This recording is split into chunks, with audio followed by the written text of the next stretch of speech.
Stillman and Company, 102.5, 106.3 The Game, streaming live on Twitter, Twitch, YouTube, and Facebook Live. We are live from the Busy Bee Plumbing, Heating, and Air Conditioning Game Nashville studios.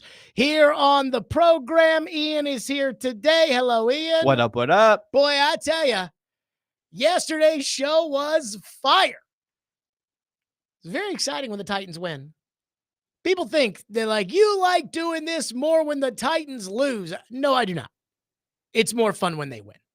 And they did win. But again, the big story around here is the quarterback.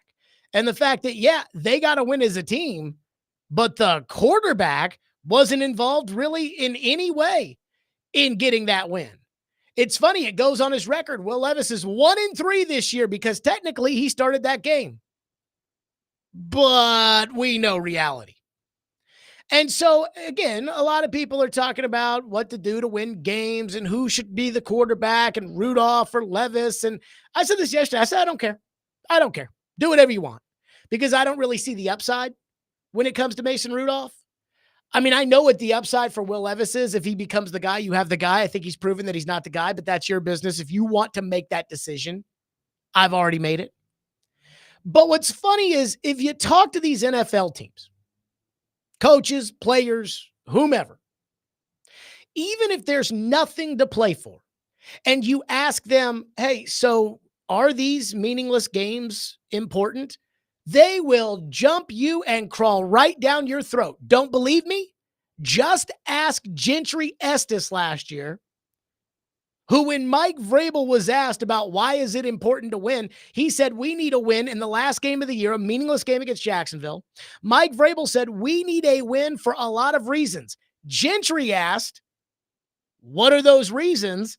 And Vrabel went off, if you remember. So they always say it's about winning, winning, winning, winning. We used to talk about tanking during the old Jared and the GM program. Ian, do you remember how the GM would react anytime we ever said somebody was tanking, even when a team was actually tanking? Would not believe it. Would not believe it. The Dolphins were tanking. We know the owner told the coach, please lose. And the old man would have never believed it. Never believed it. These guys risk their lives going out there every day. You've never played in the NFL, so you don't understand. Every time. And again, I don't care how many games they win this year. I mean, I hope, I get a little worried because I saw a mock draft on Pro Football Focus and the Titans are now picking 6th because they won Monday night, which I'm not totally sure I love. But again, I'm not sitting here saying, oh my God, we got to get to 7 wins this year for the Titans. I'm definitely not doing that. But Brian Callahan yesterday confirmed that winning is not the chief priority for the Tennessee Titans in the 2024 season. Here is what he was asked and what he said. The big picture, Levis over Rudolph this season, getting to know everything you can about Will, finding out if he's your guy long-term, giving him a chance to develop and get over the youthful mistakes and all of that. Is that accurate? Yes. View of how you guys are looking at it? That's exactly how we look at it. And I appreciate Mason's professionalism. I appreciate how prepared he was and ready to go into the game. But Will is our starting quarterback. And I said it last night, and I'll reiterate it again, that when he's healthy, he's starting. Oh, so no. Hey, can you say that this season is about figuring out what you have in Will? Yes. He confirmed Kaharski, and I heard Kaharski say this today on the morning show, and he's not wrong. Kaharski said, I hear everybody talking about what we assume is the truth with the Titans. Well, let's get Brian Callahan on the record and make sure that this is what Brian Callahan thinks this season's about. And he says it is about finding out whether or not Levis is the guy. Not winning, finding out whether or not Levis is the guy. It's one of those things that when we talk about it amongst the 3 of us, 5 of us, group of us at the sports bar, it sounds good when you say it, but it is a very, very, very dangerous game to play. And I'll tell you why. For starters, the Titans already have a bad culture. The owner is crazy and everybody knows it. They watched what she did to John Robinson. They watched what she did to Mike Vrabel. And while she's nice to them, everybody in that building knows she has the ability to lose it at any given moment and go back on her word, a contract, whatever it may be. They all know it. It is indisputable that Amy Adams Strunk will tell everybody Mike Mularkey is the coach going forward and fire him a week later. That happened. The general manager right now, again, this culture the Titans have, the general manager defines unaccountable. Won't do press conferences when people need to know where the direction of the team is going because they just traded away Kevin Byard. In fact, we don't even know who's in charge. Is it the general manager? Is it the president of football operations? Diana Rossini says it is. The Titans are a football team whose hierarchy lives on the internet. So much so that they knew they had to score 30 points on Monday because everybody talks on Twitter about how many days it's been since they've scored 30 points. Guess what? My dad doesn't have Twitter. My dad had no idea how long it's been since the Titans scored 30 points in a game. Which takes me to Levis. The reason why they are so hell-bent on figuring out what Levis is, at first seems simple. If he's a franchise quarterback, you want every opportunity to discover. Is he the guy? Is he not the guy? We want to make sure, just like you did with Marcus Mariota, before you give up. But we're a month into the season, and we know they're a better football team without Will Levis. We saw on Monday night. The reason this is a dangerous game is because while they're already in a murky environment, the coach is telling everybody, fans, other teams, coaching staff, media, the players, that we all have to sit through and watch this awful quarterback play and give the ball to the other team time and time and time again. Because this guy might have potential to be good. Which, again, it sounds like the right thing to do. But I don't know how those guys in the locker room are going to feel about it. It's the same reason why the Titans keep playing Treylon Burks. We know Burks is bad. Well, Treylon Burks grades out as one of the better blockers. Really, Treylon Burks is a better blocker than NWI? Because I remember with the last coaching staff, on passing situations, Burks would run onto the field, and on running situations, NWI and Cody Hollister would run onto the field. So why do we have to see Treylon Burks over and over and over and over again? Because they picked him in the first round. Why is there no competition for Skoronski at left guard? Because they picked him in the first round. Why is there no competition at quarterback when the guy you've got's not getting it done? Because they picked him in the second round. How long until everybody else is tired of it? Again, I actually think the fans are okay with it because I think the fans are okay with tanking if that's what it ends up being. I'm okay with it because I'm okay with tanking if that's what it ends up being. But what about the players?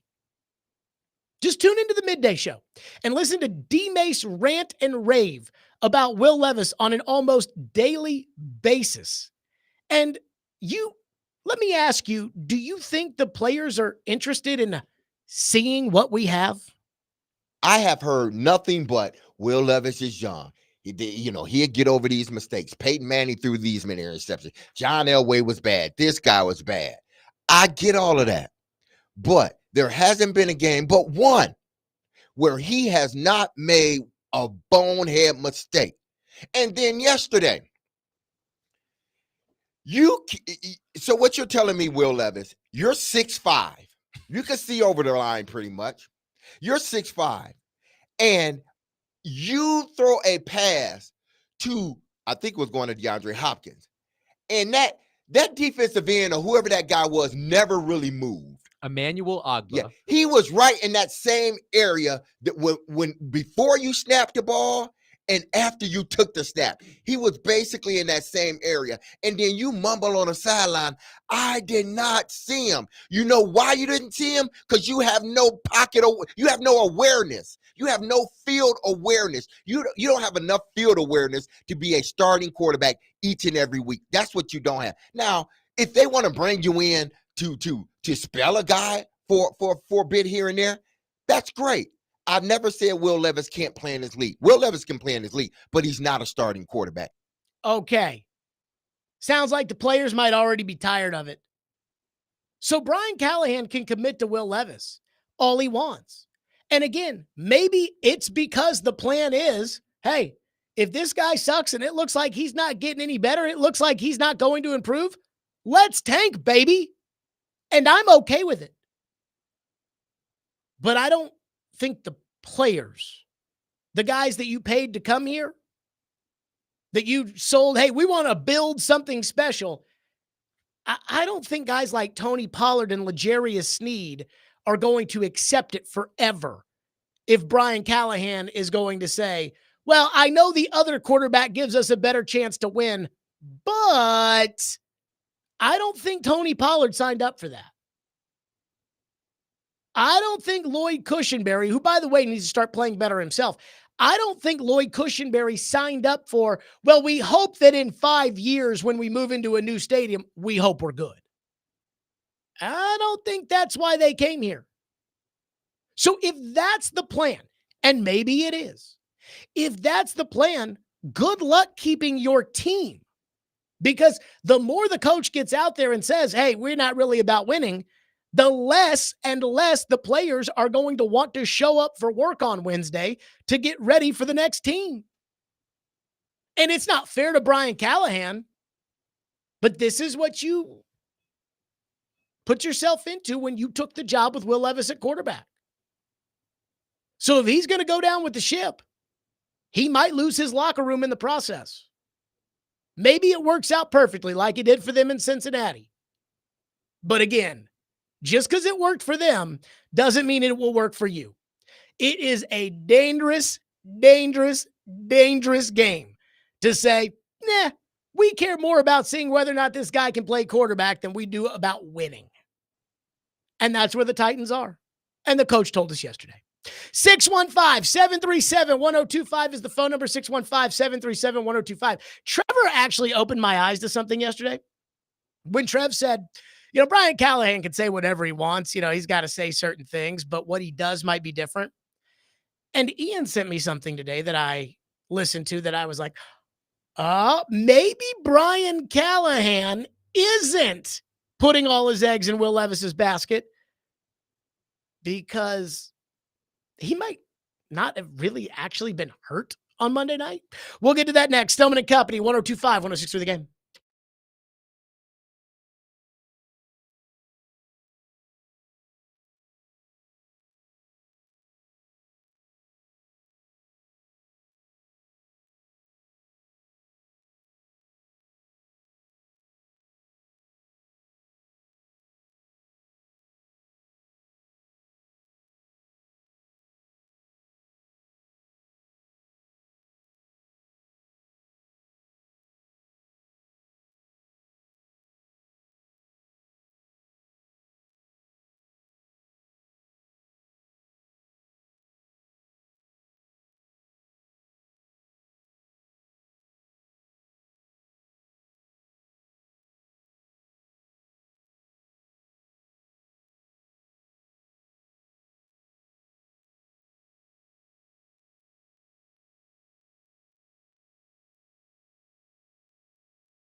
hopefully he's healthy for Indy and we're ready to roll, and he's the starting quarterback, because it's hard to play quarterback in the NFL, as everybody knows.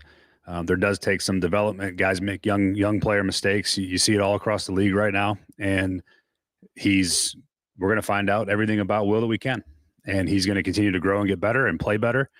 He needs to play better for us, and at the end of the day, I believe that he will, and that's where I'm at with that whole thing. There's no controversy. There's no second guessing. That's what's happening. So that's probably as clear as I can state it. Brian Callahan trying to lecture everybody. Hey, quarterback development takes time. We have to be patient. Yes, Jared? Then why did you give Malik Willis away for a bag of footballs, and why did he look significantly better than he ever has for the Titans when he played for somebody else? How come the Washington Commanders gave up on Sam Howell after one season and they just went out and got Jaden Daniels? It takes time. I understand it takes time. I don't disagree with that. I've never seen a quarterback that turns the ball over the way Will Levis does. I've never seen it. And I talked about the interception rate this season, 6.1%. Talked about it yesterday. Zach Mettenberger as a Titan was 4.1%, and he was awful. Malik as a Titan was 4.5%, and we know he was awful. So Ian Rappaport, who it's, I think, documented per Kaharski, has a great relationship with Rand Carthon. Ian Rappaport was on the NFL Network show The Insiders. And if you listen very closely to that cut that we played coming back, Brian Callahan talked about when Levis is healthy, he's our starter. He was hurt Monday night, and we hope he's healthy for Indy. We hope he's healthy for Indy. Now, I don't know about you guys, but I saw a guy on the sideline with his helmet on who was ready to go in the game. He just needed the coach to turn around and say, "We'll get in there," and he'd have run right in there. So was Will Levis hurt on Monday night when Brian Callahan decided not to play him? I mean, he said after the game, well, I didn't want him to injure it more with the bye week coming up, and so we wanted to make sure we were careful, so we wanted to, Really? I've never heard Josh Allen's coach say, well, the bye week's coming up, so we don't want to do that. I've never heard that.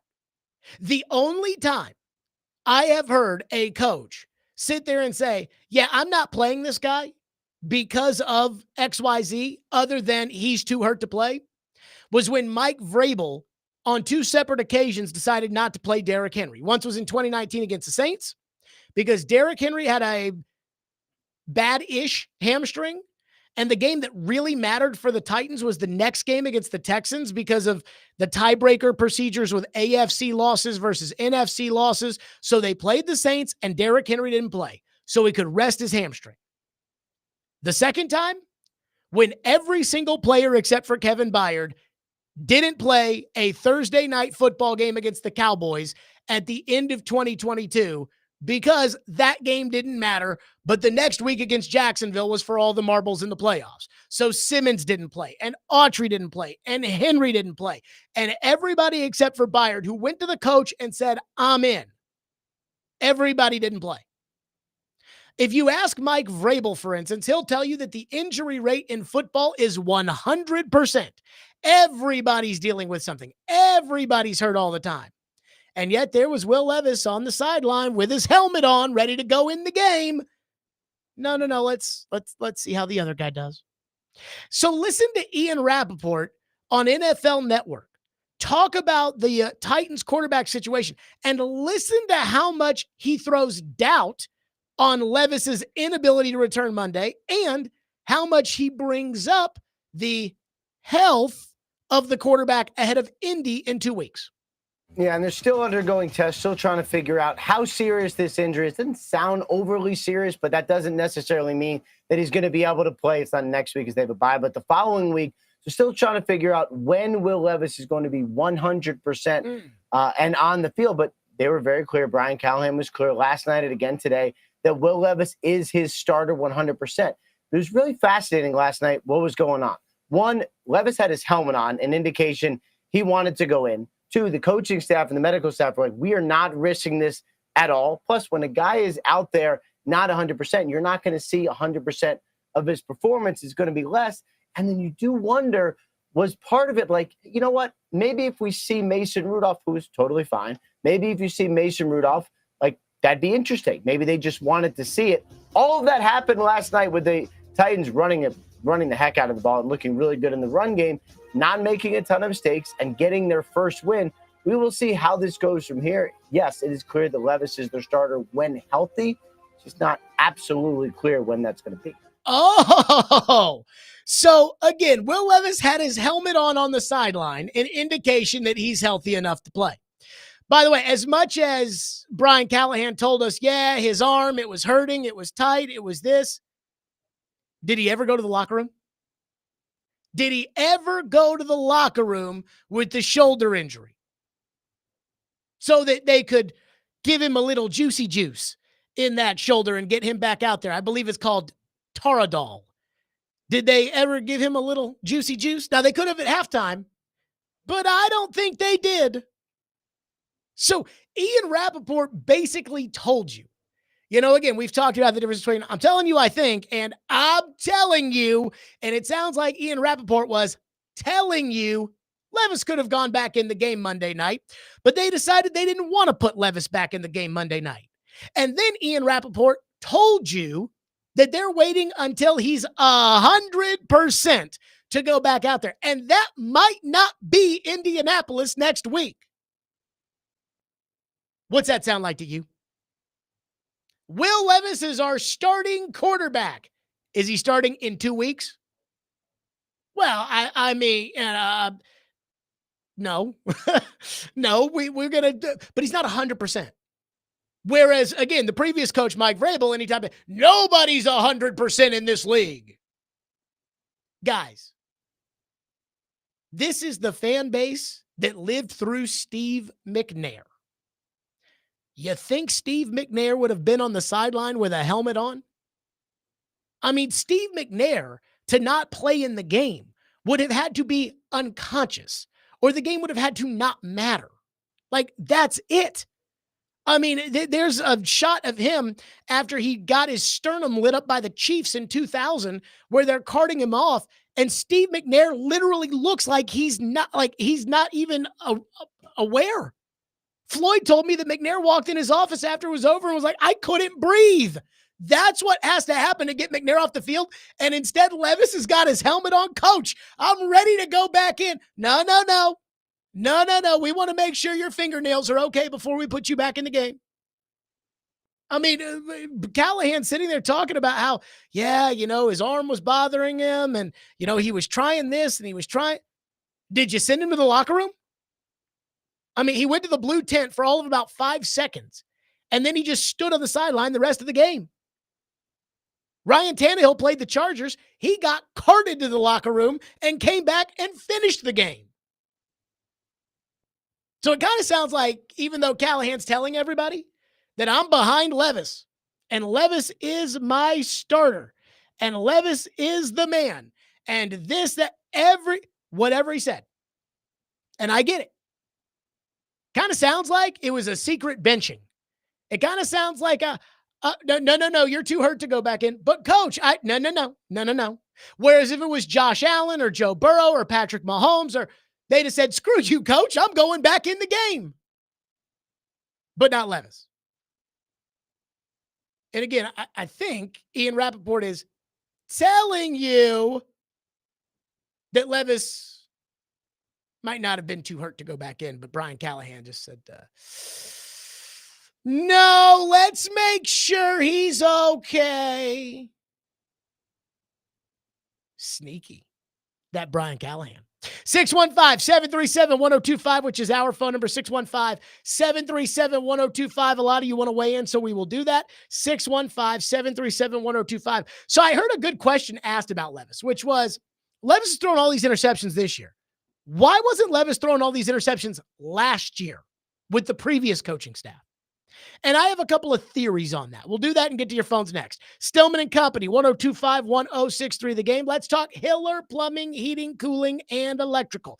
I love Hiller. They take great care of my home. They've been to every single home I've ever owned, and that's what makes me feel so good is if something's wrong, I know I can take my phone out, go to happyhiller.com, and bang, get it done right there. It is spooky season and everyone's thinking about Halloween. This month, it's all treats and no tricks with my friends at Hiller's. During their spooky good fall giveaway, get a free Blackstone griddle, a Solo stove, or Yeti Tundra cooler with select home upgrades. Or enjoy $99 specials like an HVAC tune-up. Visit happyhiller.com for all the details. That's Hiller Plumbing, Heating, Cooling, and Electrical, proud supporters of the Nashville Predators, the Tennessee Volunteers, and the Vanderbilt Commodores. Hiller, call the Happy Face Truck today.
What did you say in your conversations with him last night and this morning? Just kind of how did he handle the whole situation? Same as I really have with you guys. I just told him, look, he was. I mean, he was hurt and he was having trouble throwing. He had pain when he was throwing, and so there was no reason to put him in the game if it's a injury to your throwing shoulder. There was no no doubt in my mind that was the right thing to do for him. And especially with the bye and the style of game, I felt like instead of risking further injury or further, shots on his shoulder, that it was the right thing to do in the moment. I told him the exact same thing. And I told him what I just told you guys, that as soon as you're back healthy, you're back in and going. So he shouldn't feel any type of way about it. And he was sore this morning and all those things. So it's traditional injury of a quarterback, and Mason went in and played well, and Will be back starting when he's ready to go. That was Brian Callahan. I do love where he was like, it wouldn't do us any good to put him back in there, or what was the cut? Can we play the beginning of that cut again? There's a line in there where he says something like, it wouldn't have done us any good to put him back in there. Same as I really have with you guys. I just told him, look, he was hurt, and he was having trouble throwing. He had pain when he was throwing. And so there was no reason to put him in the game if it's a injury to your throwing shoulder. Okay. There was no reason to put him in the game. Injury to a throwing shoulder. You know what's funny, though, about the whole, there was no reason to put him in the game. When Josh Allen plays hurt, there's a reason to put him in the game, even though he's already hurt. He'll help you win the game. Because he's good and he'll help you win. That's why. It's like, well, there's no reason to put him back in the game because, it's bad enough when he's got a healthy shoulder, but much less a bad shoulder. Jonathan Hutton's texted me. Apparently, Levis sprained his AC joint in his left shoulder in Kentucky, and he came back and won the game, and they talked about how courageous it was that Levis was able to do that, and this seems to be a different injury, his throwing shoulder. But at the same time, if that was Lamar Jackson, I think they would have put him back in. If that was Joe Burrow, where Brian Callahan comes from, I think they would have put him back in. No, in the Super Bowl, Joe Burrow hurt his knee, and I thought, oh my God, they're going to have to put Brandon Allen in the game. And Joe Burrow was like, I'm staying in. And I do feel like Levis is that kind of guy that Levis could be on death's doorstep and is, coach, I'm going back in. So I don't think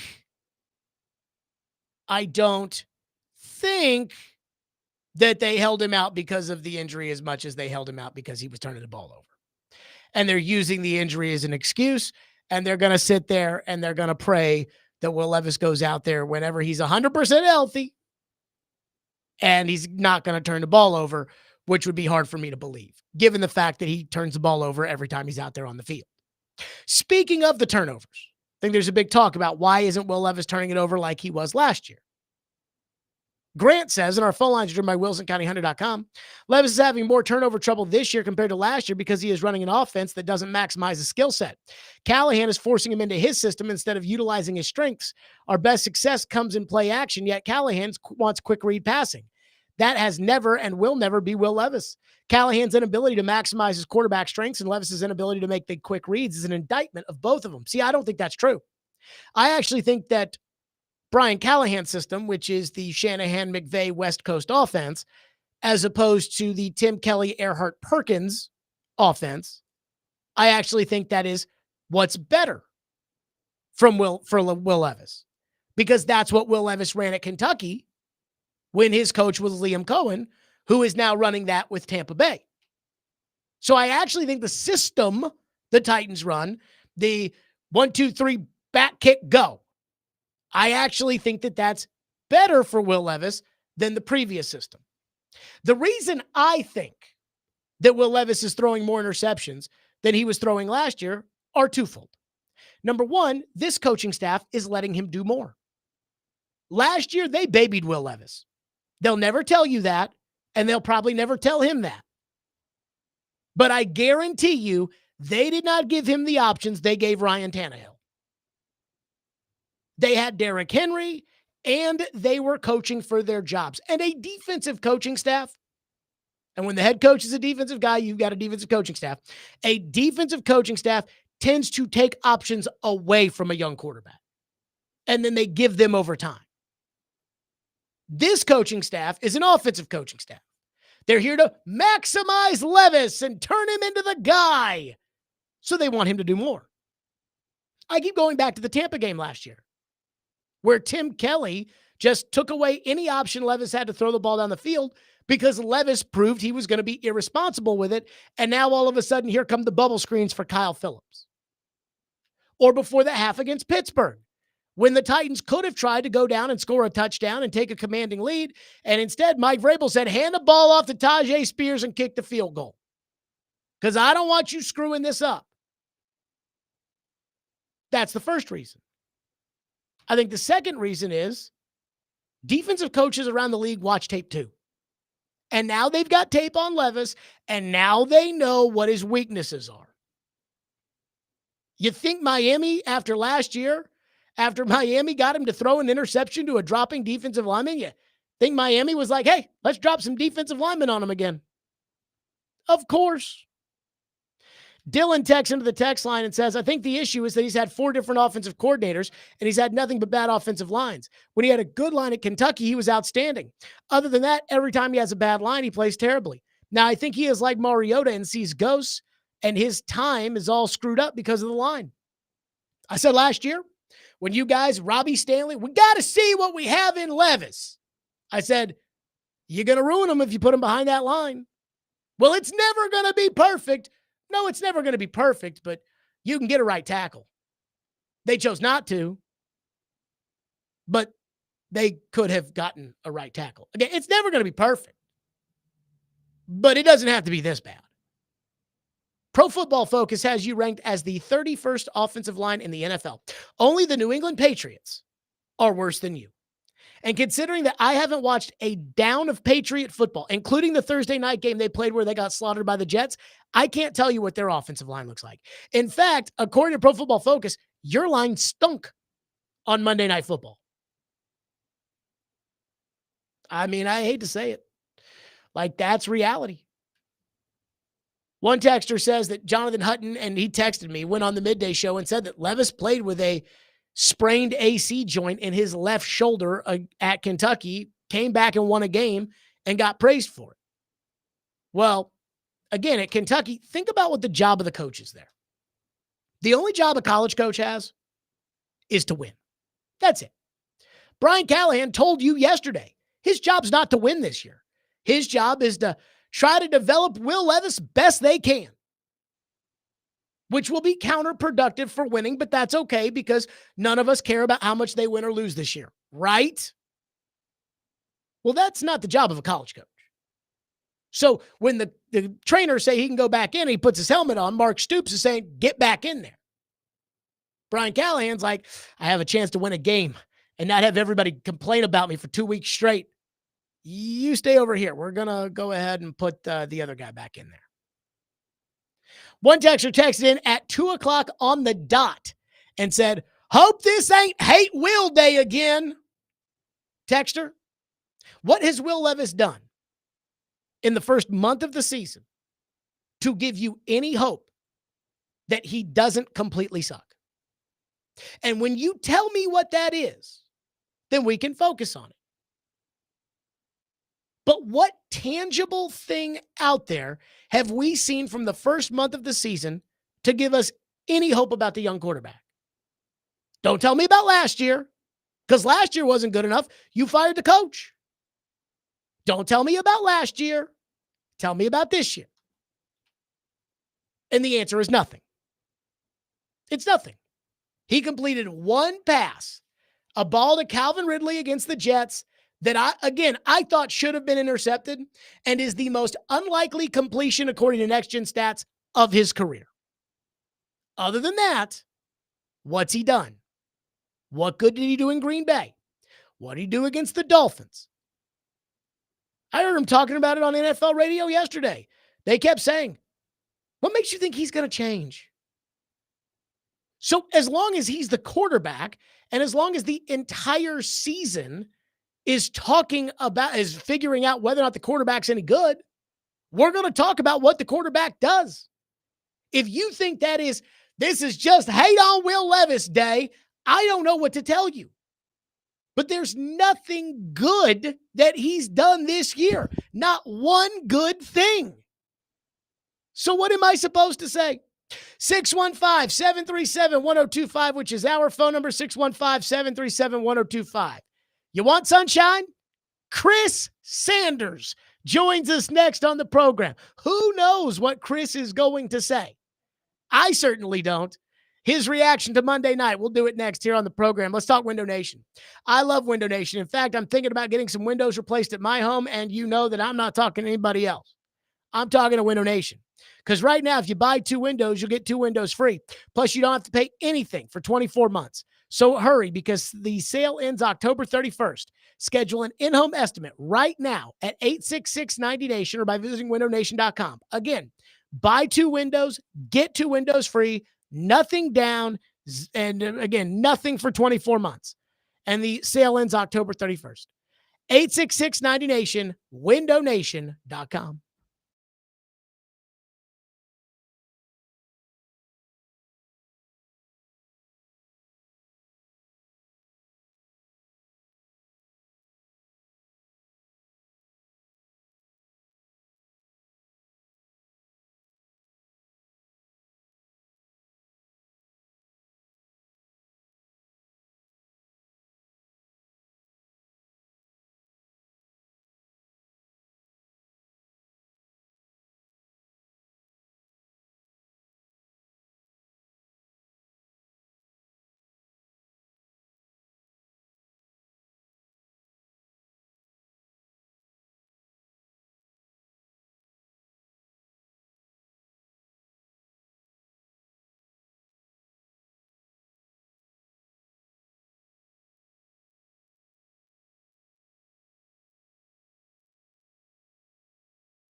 Stillman and Company here on 102.5-1063 The Game. This week's Nationals Best Deal is from Nationals' largest axe-throwing venue, Bad Axe Throwing Nashville. Aim for a great time while enjoying curated cocktails from the full bar and a Northwoods-inspired menu with a Southern twist. Go to theGameNashville.com/deals to get half off a $30 gift card while supplies last. I'm starting to get a little sad, Ian. A little depressed. About what? Well, when it comes to Will Levis, I mean, I'm banging on the Titans for some of the things they're saying and some of the things they're doing and all that stuff when it comes to Levis. And yet, it's not like I have a great solution. I'm not calling for them to bench Will Levis. You don't like the backup? The backup's not, I mean, he's whatever. So it's not like I'm calling on them to go with the backup. I'm not yelling and screaming. I'm not I don't think they should fire the coach. I just know what it is. It's bad. He ain't the guy. And I guess I'm pushing back on the people that he needs more time. Chris Sanders joins us now on the program. Chris is presented by Busy Bee Plumbing, Heating, and Air Conditioning. So, Chris, we start there. Yes. Your reaction to Monday night. You finally got one right on the season. Yes. You pick the Titans every week, Absolutely. and they finally won a game. Your reaction to Monday night and what it means for the quarterback. Just when Rudolph got in, and I say this in a respectful way, that it just felt different. When I was watching the game in the first quarter, when Will Levis threw the interception, I'm like, man, here we go again. But when Rudolph got in the game, it just felt different. The offense was going better. The running game was looking well. And then this is what I love about the whole situation, the 2-minute drill, where, Rudolph knew the situation. They knew that they were going to play prevent defense, and you can't throw it outside. He threw it in the ball in the middle of the field, threw it where only, Tyler Boyd can catch the football. Then he runs in there with 1 second left on the clock. Then they kick a field goal. So, even though, and this is just what I think, even though Rudolph is not the better quarterback, I just think he makes better decisions. And that's why, in my opinion, I would like to go with Rudolph. Okay, so why do you think Rudolph isn't the better quarterback? No, I'm saying Rudolph is the better quarterback. Okay. So with that being said, put yourself in that locker room. Coach said yesterday, Levis is a starting quarterback. How do you feel about it? You know what? As a head coach, you want to say the right things. And I respect Coach Callahan to the utmost.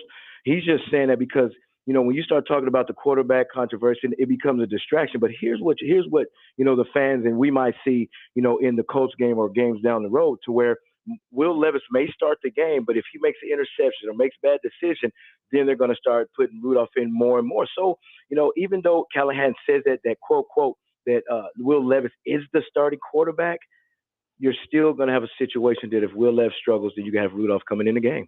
Chris Sanders is with us. I wonder what you think about this opinion that I have, which is, sure, of all the interceptions Levis has had this year, I actually think Monday nights might have been the most disappointing, only because, one, he threw it right at the guy he didn't see. He's 6'5", and the guy was right in front of him. If he doesn't see the dropping defensive lineman, how can he see the receiver that he's throwing to, who the defensive lineman's right in front of? And then secondly, he's doing this every game. It's like you would have thought after 3 games, it's like, well, whatever I did, don't let me throw an interception or don't let me turn the ball over. And here he goes right out there turning the ball over. I actually think that what happened Monday night might have been the worst of all of them. Do you agree with that or not?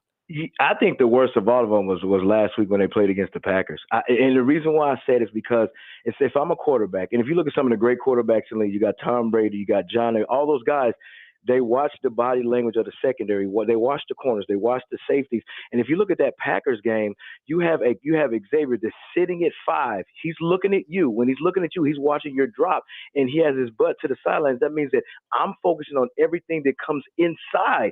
So if I'm a quarterback, I'm getting off that read, because especially when it's a quick game. But what he did is he stared down Hopkins, he threw an interception, and it was a pick 6.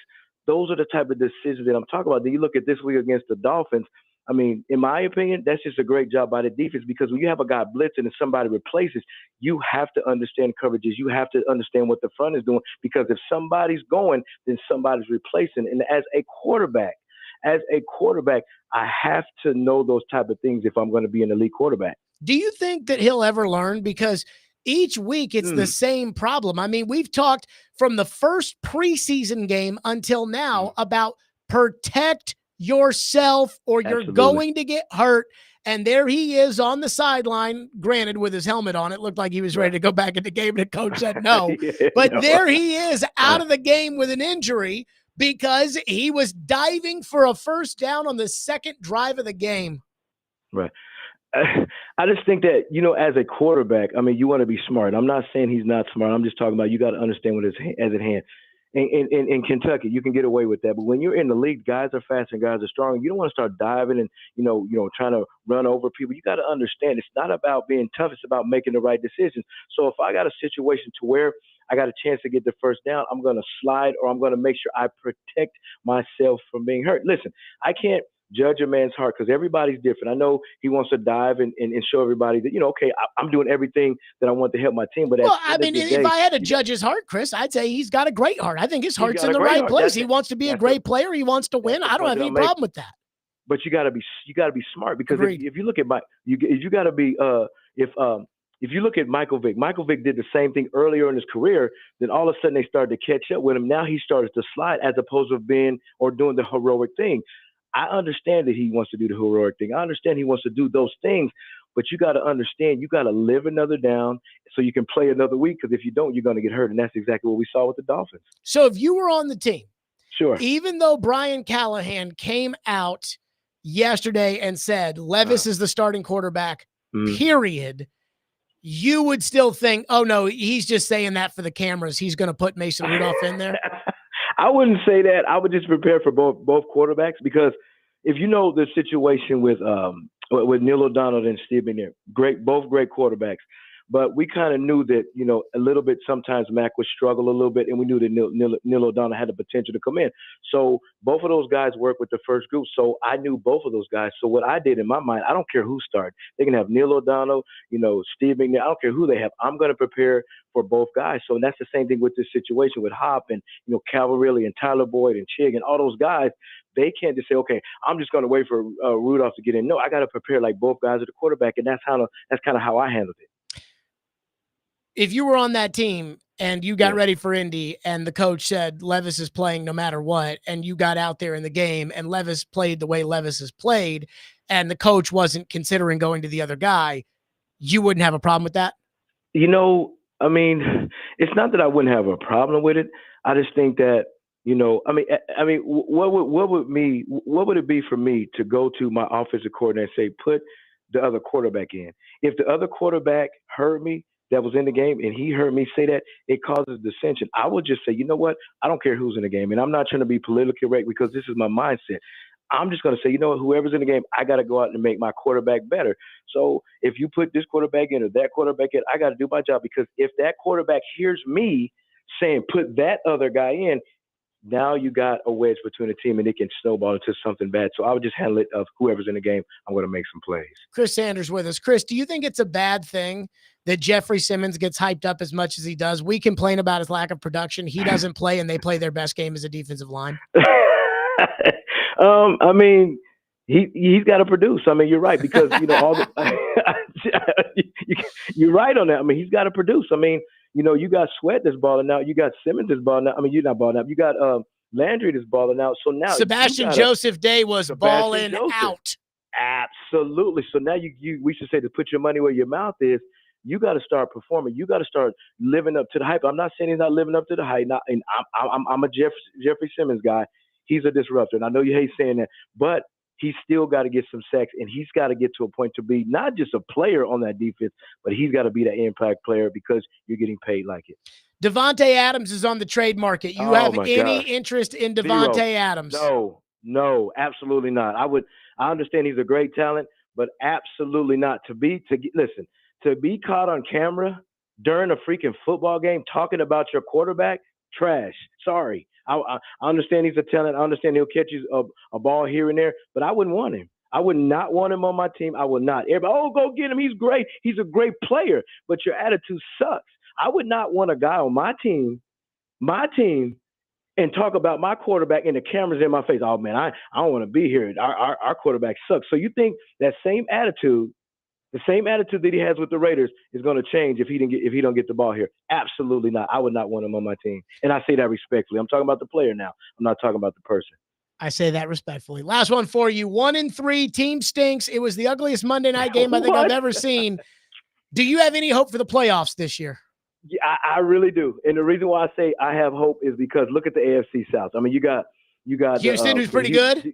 Pretty good, but then you got the Colts that are 2-2. You play them in next week, and then you got the Jaguars that are 0-4.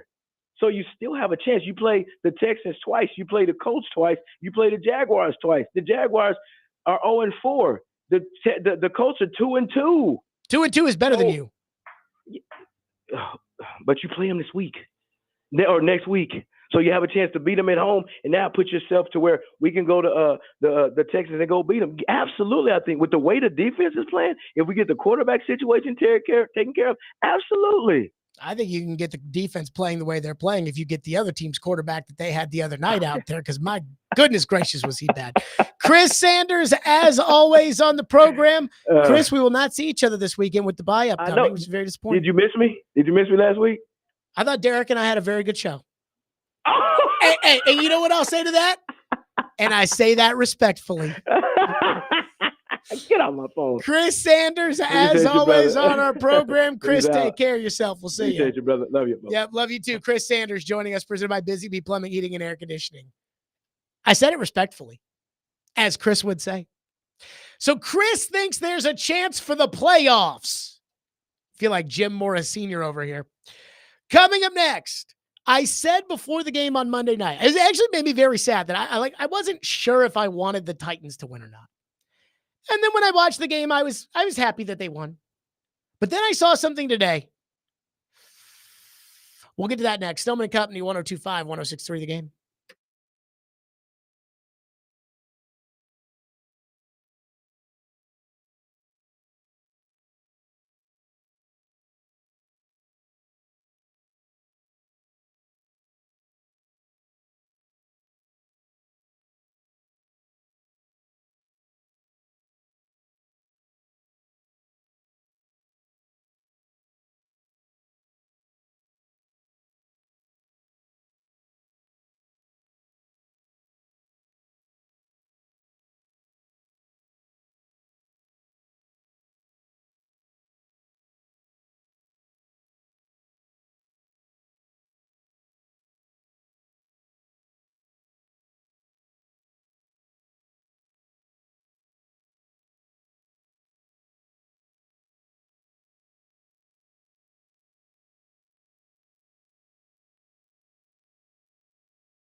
Stillman and Company, 102.5, 106.3. The Game, streaming live on Twitter, Twitch, YouTube, and Facebook Live. We are live from the Busy Bee Plumbing, Heating, and Air Conditioning Game Nashville studios. Chris Sanders still thinks there is a chance at the Titans making the playoffs this year. We love our Uncle Chris. We do love crazy Uncle Chris. Do you have any faith the Titans can make the playoffs this year? I do not know. I have no faith either. And so I hate to say it. It is what it is. They're not going to make the playoffs. In fact, Brian Callahan yesterday confirmed they're not even really worried about making the playoffs. They're worried about seeing whether or not Will Levis is the guy. And I did not think that on October 1st, although technically it's October 2nd today, but on October 1st, we, for the most part, kind of have our answer. But that's okay. Again, I said on Monday, I was like, I don't know if I want the Titans to win or not. And part of that was because I don't trust the Titans to be able to adequately evaluate themselves with just the tiniest bit of success. Like, I don't know, did Amy walk in there with a game ball and give it to say, oh my God, we won a game? Or does she know her team stinks? Chris doesn't think the team stinks. I think the team stinks. Does Amy think that? That's what matters. Again, this is an owner who, Mike Mularkey does a good job. He gets fired. Rand Carthon does a bad job. He, I think, got demoted, but they make it sound like he got promoted. Who knows? But it hit me today when I looked at Pro Football Focus's mock draft. I was looking up some Pro Football Focus numbers today, and they had the headline of, our 2025 mock draft. And again, I hate that this is something that I was inclined to click on October 2nd, but you bet your sweet fanny that I clicked on it on October 2nd because I just wanted to see who they had the Titans picking. And what hit me was, because you won on Monday night, you're picking sixth. Sixth! According to the Pro Football Focus mock draft, Jacksonville picks first, which we know because they're the only 0-4 team. So they get Travis Hunter. Now, how would you like to have Travis Hunter on the Tennessee Titans? But Jacksonville gets Travis Hunter right now. New England gets Will Campbell, who is the top tackle apparently in the draft from LSU at number 3. I don't even know who Will Campbell is, but I do know this. We don't have a right tackle. Cleveland gets the second tackle at number 5. And then the team you beat on Monday, according to this Pro Football Focus mock draft, they get Jalen Milroe, the number 1 quarterback, off the board at number 2. Miami picking number 2, which puts the Titans on the clock at 6. Pro Football Focus, by the way, in case you're wondering, Jared, who'd they take? They took a wide receiver out of Arizona. Now, maybe this guy's a stud. I don't know. I have not thought about the draft. I'm not going to watch Arizona football, so I can't tell you if this guy's any good or not, but I'm sure he is. But again, 6. And that's not good enough. Moral of the story is this. Congratulations on beating Miami. But you just lost Jalen Milroe if you wanted him by doing it. Or you lost Travis Hunter by beating Miami on Monday night. And if you didn't lose Jalen Milroe or you didn't lose Travis Hunter, you lost what may be the opportunity of this draft, which is to trade down for a haul. Remember the 2015 trade with the Rams? Jared Goff and Carson Wentz were the 2 quarterbacks that were taken highly in that draft. Neither guy is going to the Hall of Fame. In fact, Jared Goff has since been traded, since been discarded. I used to have Buck Rising and Robbie Stanley laugh at me when I said Jared Goff was a good quarterback when the Lions were struggling. I was right. They were wrong, just like I was right about Sam Darnold. But again, you lose the opportunity to make that trade to get Jack Conklin, Derrick Henry, Jonnu Smith, Corey Davis, etc., because you beat Miami on Monday night. So I mean, again, I hate sitting there saying, hey, let's lose.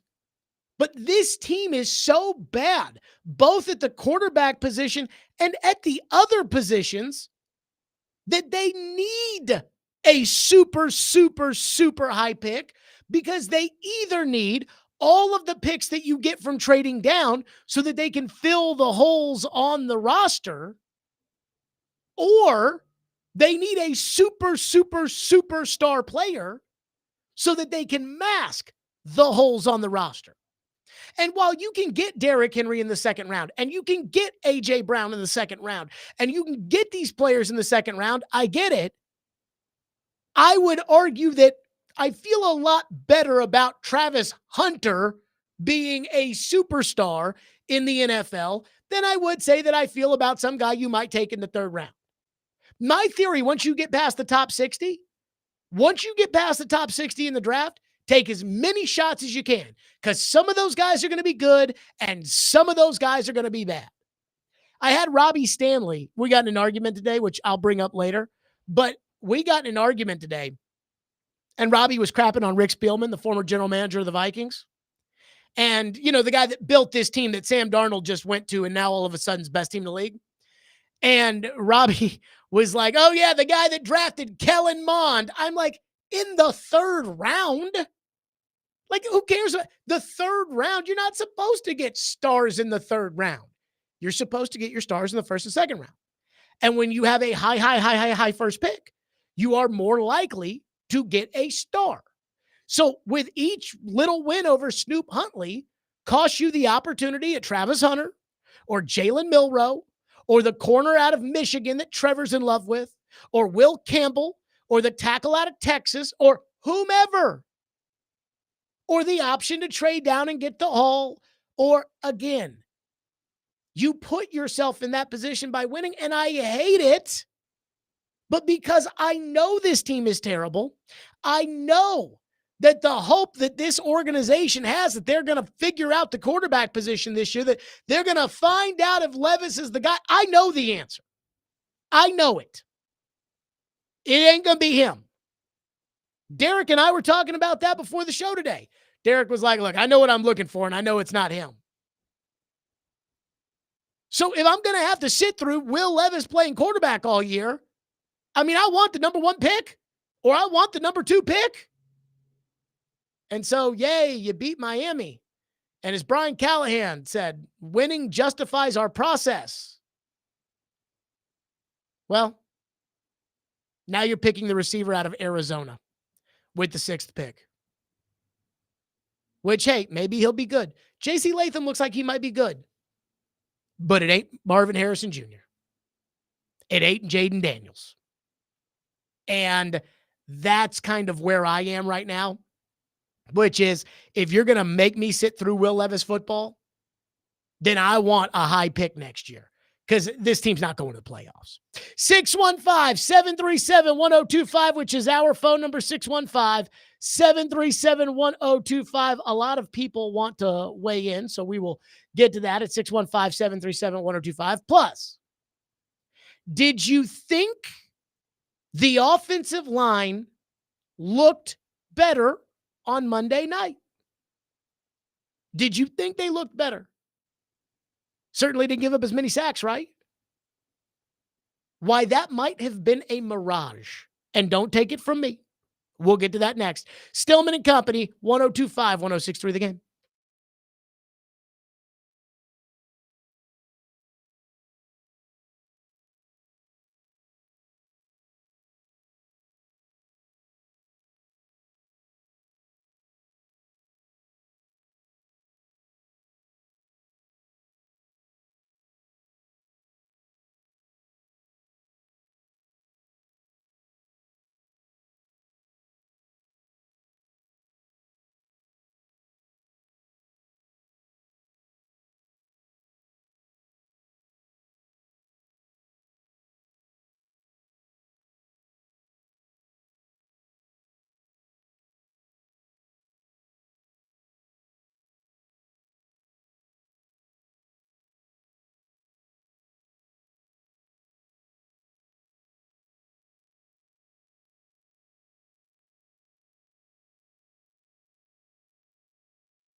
do you feel you did up front on the offensive line? I guess, namely, maybe Nicholas Petitfear on the right side. Did you see some improvement there from him? Yeah, there was improvement. I think we still got to get better all the way across the board. That's an ongoing improvement project for us. Every game we go out there, we got to play better and better than the last one. And so I thought it was a better game from all those guys. And we also didn't put them in a lot of drop back situations either. And that was by design. We were trying to make sure that we could protect. And that's how you protect those guys and protect the quarterback. If you're not drop back protecting very well, then you got to find other ways to do it. And so we did that, but they did their part too. And I thought they played pretty well up front.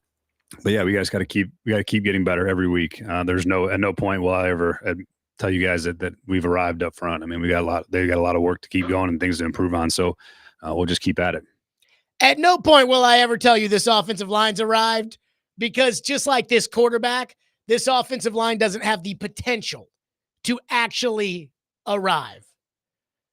But it did kind of feel a little bit better watching the offensive line not get the quarterback sacked every single play on Monday night. Did it not feel like that, Ian?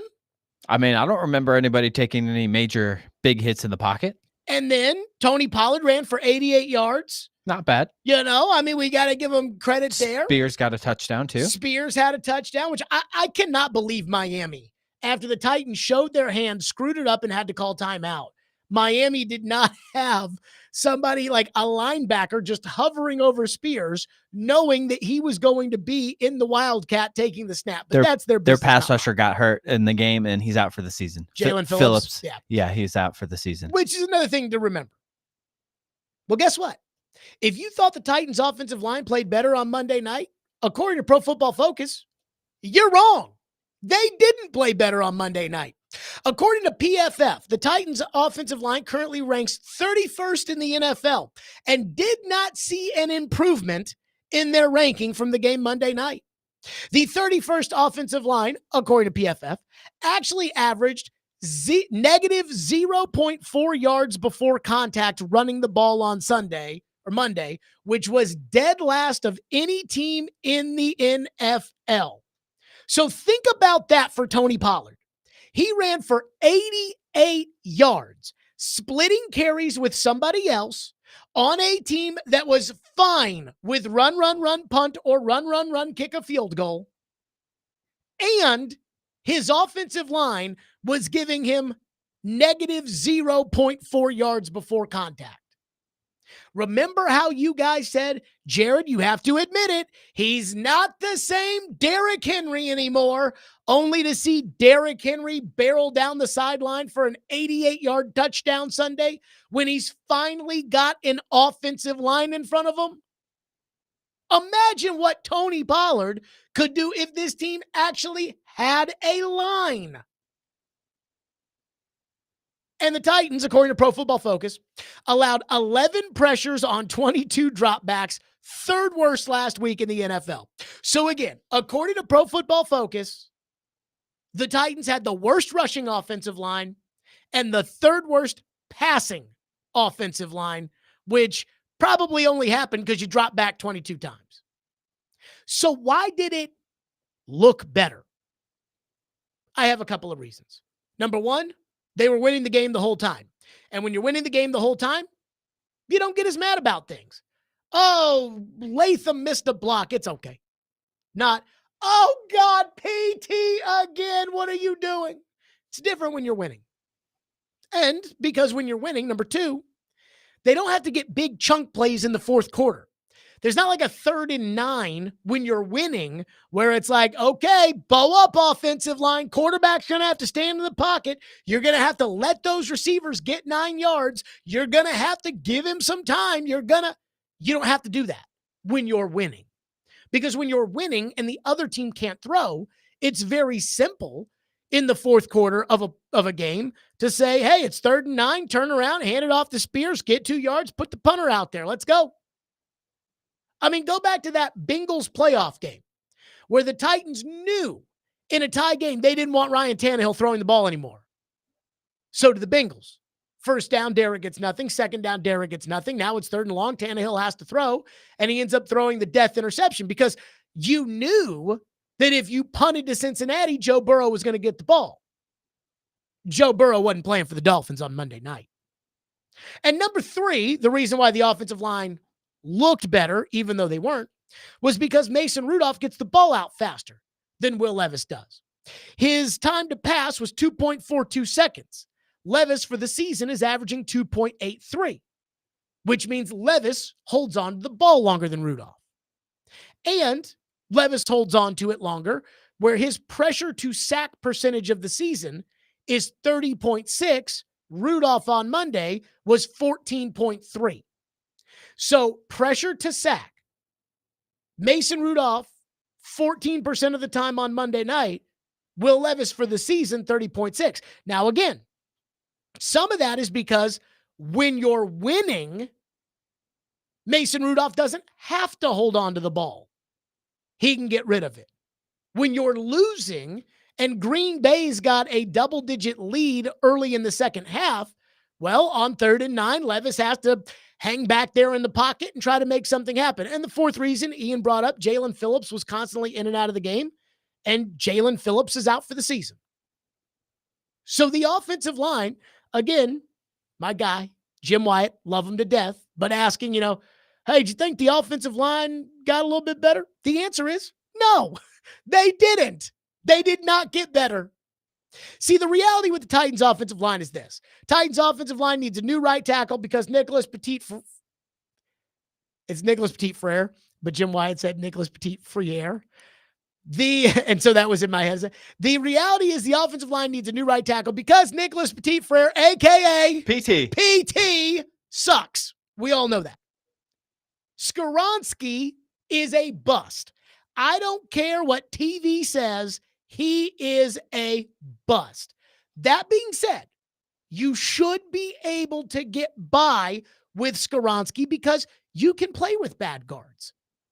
You don't need to draft him 11, but you should be able to get by. You can figure that out, I guess, and be okay. Latham and Radence are okay. Latham has the potential to be very good. He's looking solid. He has the potential to be very good. Radence has the potential to be okay. And right Not now, be heinous, as Trevor would say. Right now, Radence is okay. But according to Pro Football Focus, and I can't say I disagree with this, Lloyd Cushenberry's been terrible. In fact, Lloyd Cushenberry's overall grade, and this is Pro Football Focus, and I would not agree with this, but his overall grade of 54 is worse than PT's grade at 58.2. PFF says PT has been better than Cushenberry.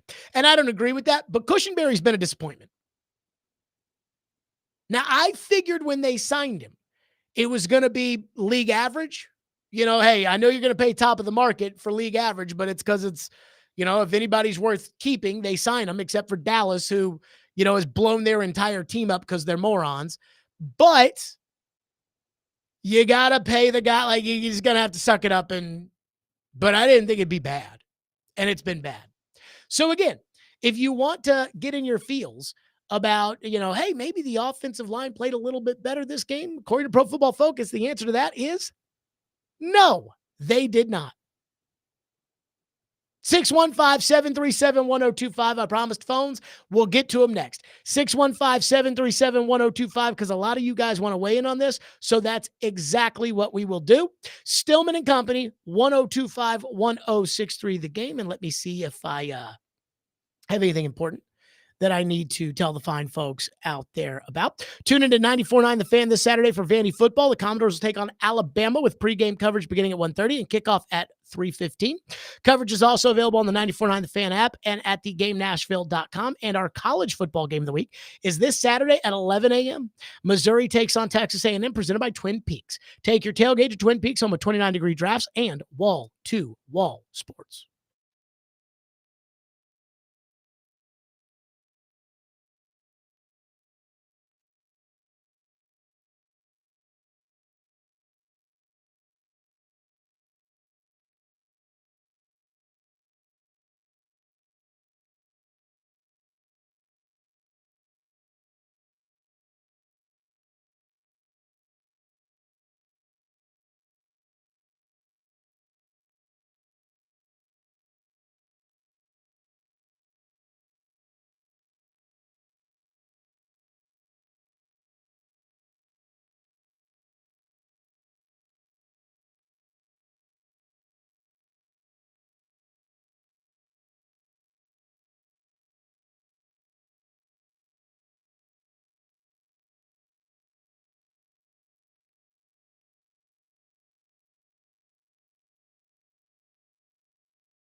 I have heard nothing but Will Levis is young. He did, he'd get over these mistakes. Peyton Manning threw these many interceptions. John Elway was bad. This guy was bad. I get all of that. But there hasn't been a game but one where he has not made a bonehead mistake. And then yesterday, so what you're telling me, Will Levis, you're 6'5". You can see over the line pretty much. You're 6'5", and you throw a pass to, I think it was going to DeAndre Hopkins, and that defensive end or whoever that guy was never really moved. Emmanuel Agba. Yeah, he was right in that same area that when before you snapped the ball and after you took the snap, he was basically in that same area. And then you mumble on the sideline, I did not see him. You know why you didn't see him? Because you have no you have no awareness. You have no field awareness. You don't have enough field awareness to be a starting quarterback each and every week. That's what you don't have. Now, if they want to bring you in to spell a guy for a bit here and there, that's great. I've never said Will Levis can't play in his league. Will Levis can play in his league, but he's not a starting quarterback. That was Derek. I do love this. A lot of people, I think there's a big fear now of like, oh, if you give up on Will Levis, like, hey, look at these other quarterbacks around the league that have been given up on and look what they've turned into. And you're talking about Sam Darnold and Baker Mayfield and who's the other one that won this week? Oh, Fields. He didn't win this week, but he's the one that's been playing with Fields. And it's like, I mean, look at Justin Fields. Do you want to be, the team that gives up on that quarterback? Do you want to? Anybody got Pittsburgh, Minnesota, or Tampa winning the Super Bowl this year? Not me. But you know who I do have winning the Super Bowl this year or competing for it? Baltimore. Kansas City. Buffalo. The teams with good quarterbacks. Let's go to your phone. 615-737-1025. One text says, you're wasting your time talking about the Titans falling to 6th as far as the latest 2025 NFL draft is concerned. This roster is too talented to lose enough for a top 3 pick, even with Will Levis and the terrible offensive line. First of all, I disagree. I completely disagree. Right now, the team picking number 1 overall is Jacksonville. And I am not a Trevor Lawrence fan. And I have never been a Trevor Lawrence fan. Now, I would have picked him number 1 overall. I wasn't like one of these bozos like Chris Sims that was saying, Zach Wilson is better than Trevor Lawrence. But I think the difference between Trevor Lawrence and his backup, Mac Jones, ain't very big. But again, you think you're more talented than Jacksonville? I was going to say, I think I would pick Jacksonville to beat the Titans if they played this week. Again, like I hear this all the time because the Titans went out and they spent money this offseason. They spent money. They didn't spend like a gargantuan amount of money. This isn't the 1997 Florida Marlins. Like they went out there and they spent money because their $27 million quarterback left and their $12 million running back left and their defensive lineman left. And they spent money because they didn't have any good players on the team. This is why when I hear you guys bitch about Isaiah Wilson, as far as why this team's not any good, I don't listen. Because Isaiah Wilson is already at that stage in his career where had he been good, he would have been paid a substantial amount of money. And so you wouldn't have him on a rookie contract anymore. He's already at stage 2. The problem with your good young players are Burks and PT and Skoronski and Levis and those guys. That's your problem with your good young players, the guys that you don't have to pay yet. Your problem is not Isaiah Wilson. You went out and replaced that. Just think about 2020, because Isaiah Wilson didn't work and he didn't get a second contract. And Christian Fulton didn't work and he didn't get a second contract. And Darrington Evans didn't work and he didn't get a second contract. But L'Jarius Sneed was in that draft and you gave him a contract. Lloyd Cushenberry was in that draft. You gave him a contract. Tony Pollard was technically in the 19 draft, but because he got franchise tagged, you gave him a contract. So if all those guys had worked out, you would have had to give them contracts by now. You gave guys those contracts to replace those spots. But again, going back to the initial claim that this team can't finish with the worst record in the league or a top 3 pick because they're too talented because they spent some money this offseason, I just don't think it's true. I mean, they got no right tackle. Their left guard is a bust. Their quarterback is awful. You very, very easily could finish with a top draft pick. In fact, I would argue, let's just think about all these teams picking ahead of them. And you tell me whose roster is more talented, Jacksonville or the Titans? I don't even think it's close. Jacksonville. Lawrence. They've got talented receivers. Christian Kirk's very good receiver in the NFL. He's not a great receiver, but he's a good receiver. They drafted Brian Thomas in the first round. They've got a high-end pass rusher in Josh Hines-Allen. I mean, they've got better players than you do.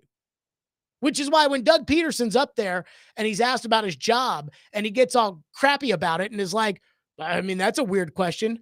Bozo, you're 0-4 and you missed the playoffs last year. You should be worried about your job. Number 2 right now is Miami. Who has a better roster? You or Miami? And I know you won the game on Monday, but you don't have Jalen Waddle or Tyreek Hill. Number 3 is New England. Now, you might actually have more talent than New England. That I may give you because you actually spent money this offseason, and New England, who had money to spend, didn't. But I absolutely think you've got Cleveland right now is ahead of you. And their rosters got tackles and Nick Chubb's back on the team and receivers and DBs and Myles Garrett and Jeremiah Owusu-Koramoah, and they got players in Cleveland. So I absolutely think that if you keep playing Will Levis at quarterback, you've got the talent to pick in the top 3. And I will make this claim that I'm not sure anybody else will have the cojones to say here in town. I think if Will Levis plays that game on Monday night, you lose. Like if Will Levis doesn't get hurt and Mason Rudolph doesn't come in and play game manager football, I think you lose. If you let Levis go back out there, no matter how many times you tell him, do not go Leroy Jenkins with that football, he will do it. And I think you would have lost, which is why you lost to Malik. One texter says, Pro Football Focus is suspect. Maybe. But I don't disagree with their ranking of the Titans having the 31st offensive line in the NFL. And I don't disagree with them saying PT's been bad, Skoronski's been bad, and Cushenberry's been bad. They think Latham's been good, and they think Radens has been okay. Other than that, they think all these other guys have been pretty terrible. And I hate to break it to you, but they have. By the way, Jalen Duncan was inactive for the game on Monday. Brian Callahan said yesterday, well, he was hurt one of the days, but then he came back. And so, he didn't get a lot of reps in practice. So wasn't he battling for the job? So he was supposedly battling for the job. And then he's inactive because, Ojukwu got some more reps in practice. And this is the city of Steve McNair. This is the city of guy doesn't practice for 6 months and he plays every snap Sunday. Tell me that Duncan missed a couple of snaps on Friday in practice, so we're going to deactivate him. No, you deactivate him because he stinks. One texter says, short-sighted fans are like, please let's win 6 games with Mason Rudolph so we can pick 9th. I don't understand that thinking at all. It's so short-sighted when the most important thing can be what happens over the next 4 to 8 years. So I would just argue this. Just because you pick high in a draft doesn't mean that you're automatically going to be good. Jacksonville got to pick high in a couple of drafts. Right now, they still stink. Kansas City has the best quarterback in the league. They didn't pick high. Buffalo made the playoffs the year before they got their quarterback, and Baltimore took their quarterback 32nd. So it does matter what organization you bring these players into. And it does matter Who is doing the evaluating of those decisions, of which guys to draft, of which guys to bring in, of which guys to, that absolutely matters. I'm not knocking that. Yes. But I'm just saying, like, I don't really trust the Titans hierarchy. And so if I know you can get in position to where you can get Travis Hunter, I want you in position to where you can get Travis Hunter. If Jalen Milroe ends up being the best quarterback in this class, I want you in position to where you can go get Jalen Milroe. And I definitely think that this roster is bad enough that you can pick in the top 3. Kaharski said last week, even he knows that there's no way that this team is worse than last year. No, I think they're worse than last year. The quarterback gives the ball to the other team every game. I don't care that they went out and bought 2 corners, one of whom's always hurt. That does not make a difference to me. 615-737-1025 is our phone number, 615-737-1025. Devante Adams has demanded a trade. Everybody thinks he's going to the Jets. And yet, I think there's a better team out there for him. And I think they should do it. We'll get to that next. Stillman and Company, 615-737-1025, 1025, 106 for the game.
A dramatic day yesterday for the Las Vegas Raiders. Really one that I think has been speculated upon for months and months, but one, just being totally honest, I wasn't sure was ever going to be a reality. Here's my understanding of the situation. Devante Adams informed the Raiders on Monday, the day after they won against the Browns in a dramatic win without him, that he preferred to be traded. Now, this has been, as I mentioned, speculated for a long time because we know that there have been several teams interested in trading for Devante Adams. It happened last year on the trade deadline when it looked like the Raiders were going the wrong way. Happened again this offseason. There's been plenty of them. The Jets, I know everyone talks about connect the dots with Aaron Rodgers. There have been others, though, and at every moment the Raiders have said, no, we are not going to do it. And now potentially the door opens. Devante Adams, sources tell me, and colleague Mike Garafolo, informs the Raiders that he would prefer to be traded. And my understanding is the Raiders are at least open to this for the right deal. It would likely be expensive. Obviously, you'd have to rework Devante Adams' contract for the 2025 season, but certainly it is conceivable. Now, there are a couple different options here. He could end up staying with the Raiders. I know that's something several members of the organization would like, but there is also a possibility that one of the best receivers we have seen over the course of the last decade heads elsewhere before the trade deadline. Just a major, major shift. Devante Adams is on the market. And let me say this. I'm kind of turned off by Devante Adams. You know, I felt like Devante Adams got done wrong did wrong when he got traded to the Raiders with Josh McDaniels as the coach and Derek Carr was the quarterback, and he and Derek Carr were together in college, and that's why he wanted to go to the Raiders. And so he goes to the Raiders, and when he gets to the Raiders, all of a sudden it's like, oh yeah, no, we're getting rid of the quarterback. It's like, whoa. I signed up to be with this quarterback. Yeah, well, we don't like him anymore. I didn't think that was fair. McDaniels was a bozo. And so when they fired him last year, I was like, they've done Devante Adams wrong, and so good for them. But they hired the coach that Devante Adams wanted. And Devante Adams is still upset. And Devante Adams is always throwing a tantrum on the sideline. And Devante Adams, now he's not as aggressive about it like T.O., but it's always something with Devante Adams and his bitching. But he's a very, very, very, very, very good player. So everybody assumes that he's going to go to the Jets because it seems like all of his crying and Aaron Rodgers crying, it's all about those two finding a way to get back together with one another. And it wouldn't surprise me if that ends up being what happens, because Aaron runs the Jets and the Raiders don't want anything to do with Devante anymore. But here's the team that I would circle. And I would say this is the team that needs Devante Adams. Baltimore. And the Raiders said that they would like a second-round pick and other compensation for Devante Adams, which is code word for they'll take a second-round pick for Devante Adams. They hope to get a second-round pick for Devante Adams. Remember the L'Jarius Sneed stuff about, the Chiefs, they're willing to keep L'Jarius Sneed. No, they're not. So, again, second, third-round pick is what you're probably looking at Devante Adams. If I was the Ravens, I'd try to argue a third-round pick, but I'd be willing to trade a second-round pick for Devante Adams. And I think he'd say yes to the Ravens. Even though he wants to go play with Aaron, I get it. Where would you rather go? The Jets or Baltimore? And here's why I think Baltimore makes the most sense. The Ravens are already all in. Lamar, Roquan Smith, Derrick Henry, Mark Andrews, all their good defensive backs, Justin Madubuike, they're all in their prime. The only one who might not be in their prime on the Ravens is Kyle Hamilton. And I guess Zay Flowers, but Kyle Hamilton is already a superstar. We know they're a Super Bowl caliber team. And their biggest inefficiency is when they get into a game where they're behind, Lamar struggles. And their biggest offseason acquisition, Derrick, does not help you, as we know. As good as Derrick Henry is, as much as I love Derrick Henry, as much as some of you regret having pissed on Derrick Henry last year. Oh, he's not the same. Oh, he's not. No, you know Derrick can still play.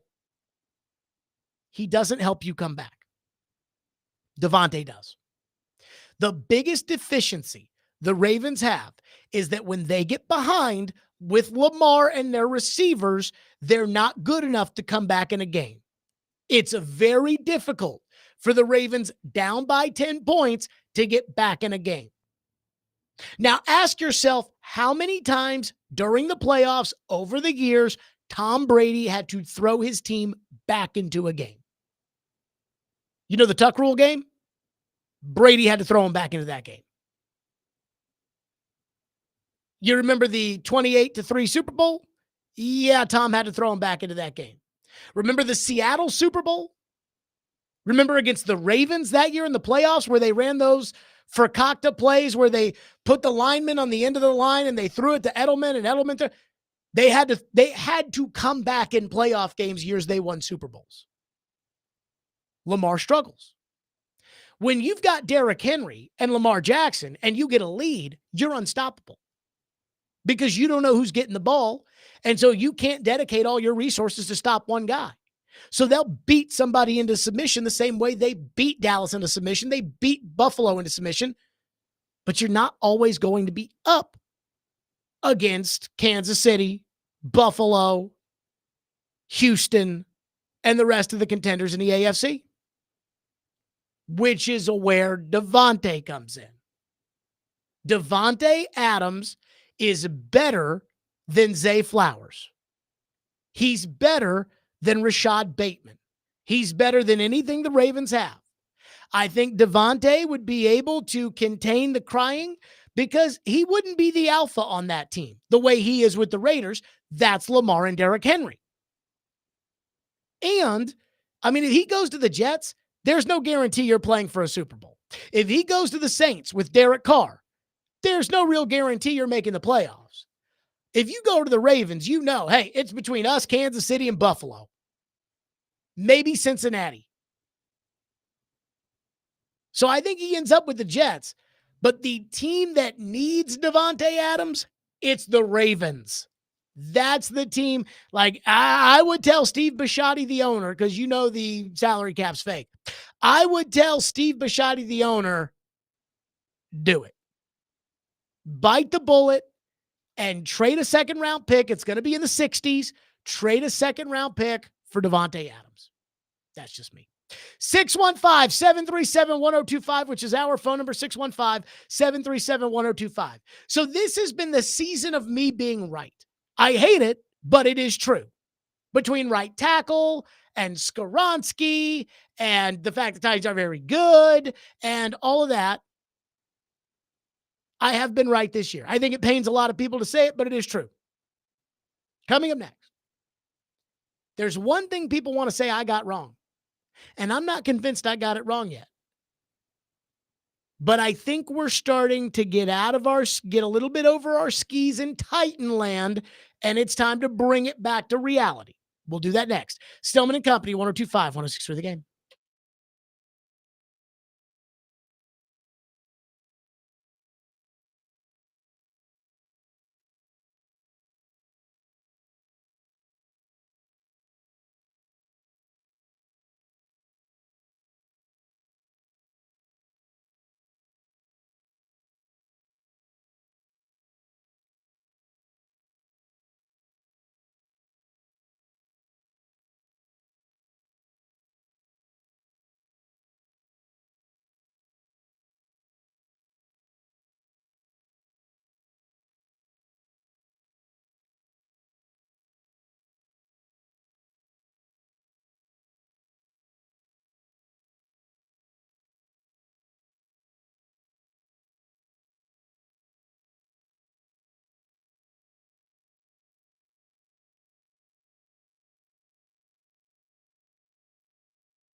Stillman and Company, 102.5, 106.3, The Game, streaming live on Twitter, Twitch, YouTube, and Facebook Live. We are live today from the Busy Bee Plumbing, Heating, and Air Conditioning Game Nashville studios.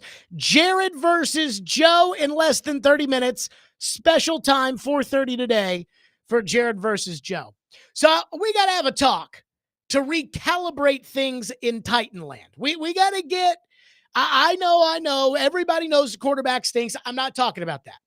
Everybody knows that the team stinks. I'm not talking about that. Everybody knows now that there's some sort of ambiguity about who's actually in charge and that the owner, she may change her mind tomorrow. Again, everybody knows that. I'm not talking about that. But the one thing that everybody seems to think, we got this on Jared, is this idea of, when are you going to apologize for Tandre Sweat, whom, by the way, I gave a game ball to yesterday on this program? But after the draft was over and everybody came out and said, whether it was Mel Kiper, Dane Brugler, Daniel Jeremiah, whether it was the unnamed executives and scouts and everything else, they said, yeah, that was too high for that guy. And I said, sounds to me like might have been a little too high. Rick Spielman, the former Vikings general manager, said, even without the red flags, which existed, they may not be a problem ever. They're not a problem yet. He's in shape. It's good. But he said, even with that, I'm not taking that with the 38th pick. Because with the 38th pick, I want a guy who impacts the game in the fourth quarter, which for a defensive lineman is by rushing the passer. For a receiver, it's scoring touchdowns. For a tackle, it's stopping a pass rusher. For a quarterback, it's winning the game. So I heard Robbie Stanley say something today. Robbie Stanley is not a hot taker. In fact, I respect Robbie's opinion a lot. But he is occasionally wrong. And he made a comment about Tandre Sweat that I think most people in Titanland believe, because people in Titanland want to believe this, and it made me say, guffaw. Here's what Robbie said. I think Tandre Sweat, number one, I agree with you.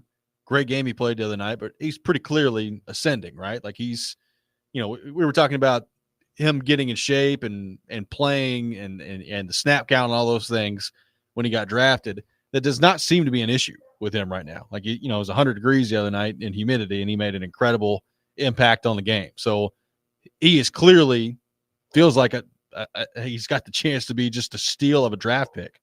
A steal of a draft pick. They picked him 38th. A steal of a draft pick. And I think most people believe that. And I don't think that could be further from the truth. In fact, I'm not convinced Tandre Sweat is living up to the 38th pick in the draft. Now, let me say this about Sweat. So far, the immaturity, the weight, the goofiness, that has been at a minimum. And the availability, which was a big question, has been at a maximum. And that's great. But I never said Sweat couldn't play. I said at 38, you don't take risks unless the upside is worth it. And I'll ask you this, is the upside worth it for a run-stuffing defensive tackle that doesn't hit the quarterback? Because right now, that's what he is. He does not pressure the quarterback, which is great. Neither does DJ Reader. And DJ Reader is a very, very good player. The problem is DJ Reader makes $8 million a year. So I can get a really good run-stuffing defensive tackle, a big old fat boy. I can get that for $8 million. You know what I can't get for $8 million? A.J. Brown. A.J. Brown at 51 is a steal. That is a top 5 pick in terms of value at 51. Tandre Sweat is a run-stuffing DT. Great. And I think that's a problem in Titanland that needs to be addressed, is the value of the positions that you are taking.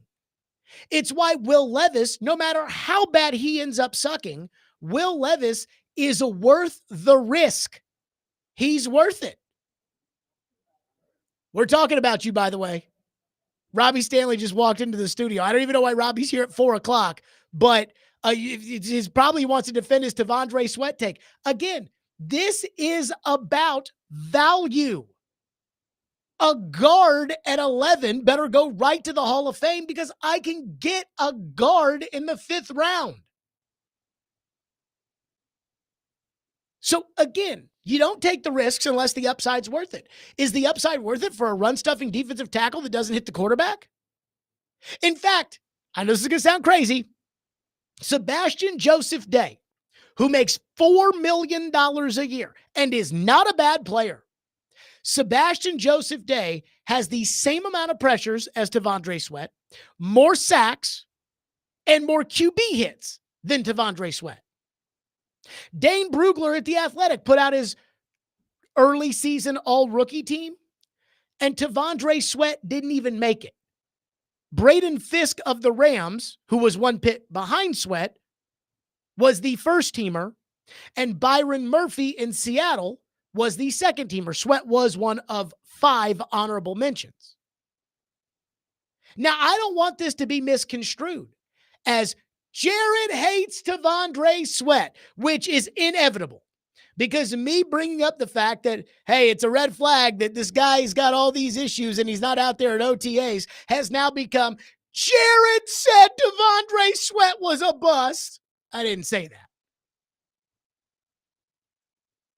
Because the big boy is good, but he's not outproducing the slot he was picked in.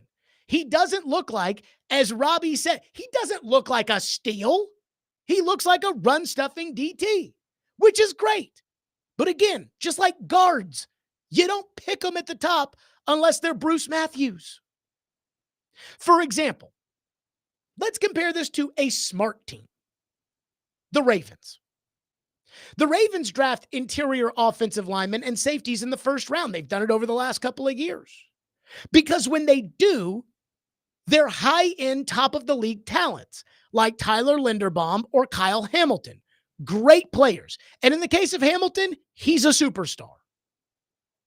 But for premium picks, they use them on either really elite players at non-premium positions, or they use those picks on premium positions, which is why with their 2nd round pick, they drafted a guy by the name of Roger Rosengarten out of Washington, a right tackle at 62.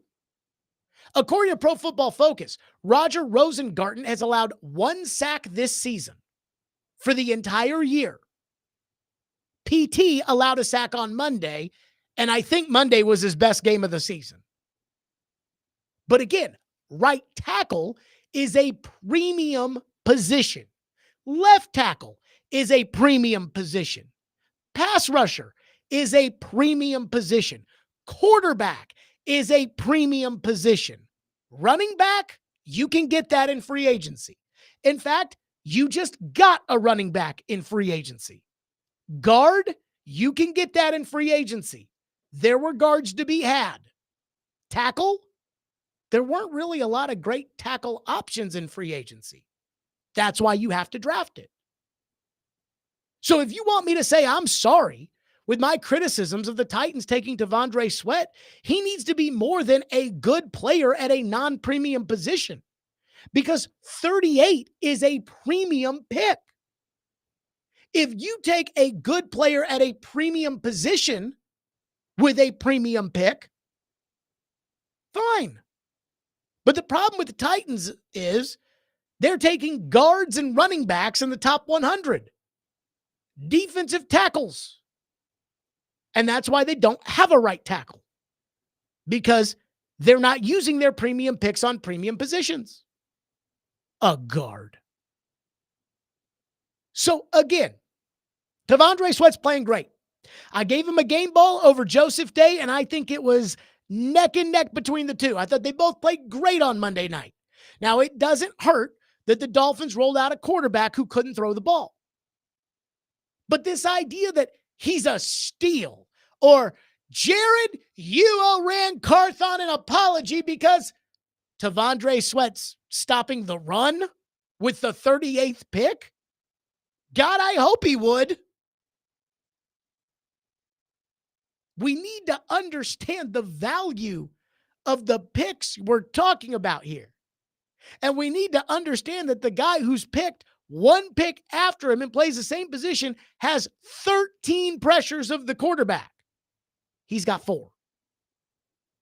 So if you want me to apologize for my criticisms of Tandre Sweat and that draft pick, he needs to start producing like the 38th pick in a draft should produce, which is hitting the quarterback. In fact, Robbie and I were bantering about this today. He brought up Albert Hainsworth. And he's like, wouldn't you say Albert Hainsworth's good? And I said, Albert Hainsworth was elite the years he was playing for a contract, the 2 years. Albert hit the quarterback his last year here when he was on the franchise tag. And one of the conditions of the franchise tag was if he made the Pro Bowl, then they couldn't tag him again. So Albert played out of his mind. Albert hit the quarterback in 2008 22 times. 22. Sweat has yet to hit an NFL quarterback. 615-737-1025, which is our phone number, 615-737-1025, if you want to weigh in here on the program. Stillman and Company, we'll get to some of your phones. Again, we've got Jared versus Joe this hour. And the Titans dominated without Jeffrey Simmons. I thought Jeffrey Simmons was the end-all be-all. And they dominated on the defensive line without him. So what does that mean? We'll do it next. Stillman and Company, 102.5, 106 for the game.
There was no Jeff Simmons last night to draw double teams. How impressive did that make what Tandre was able to do for you?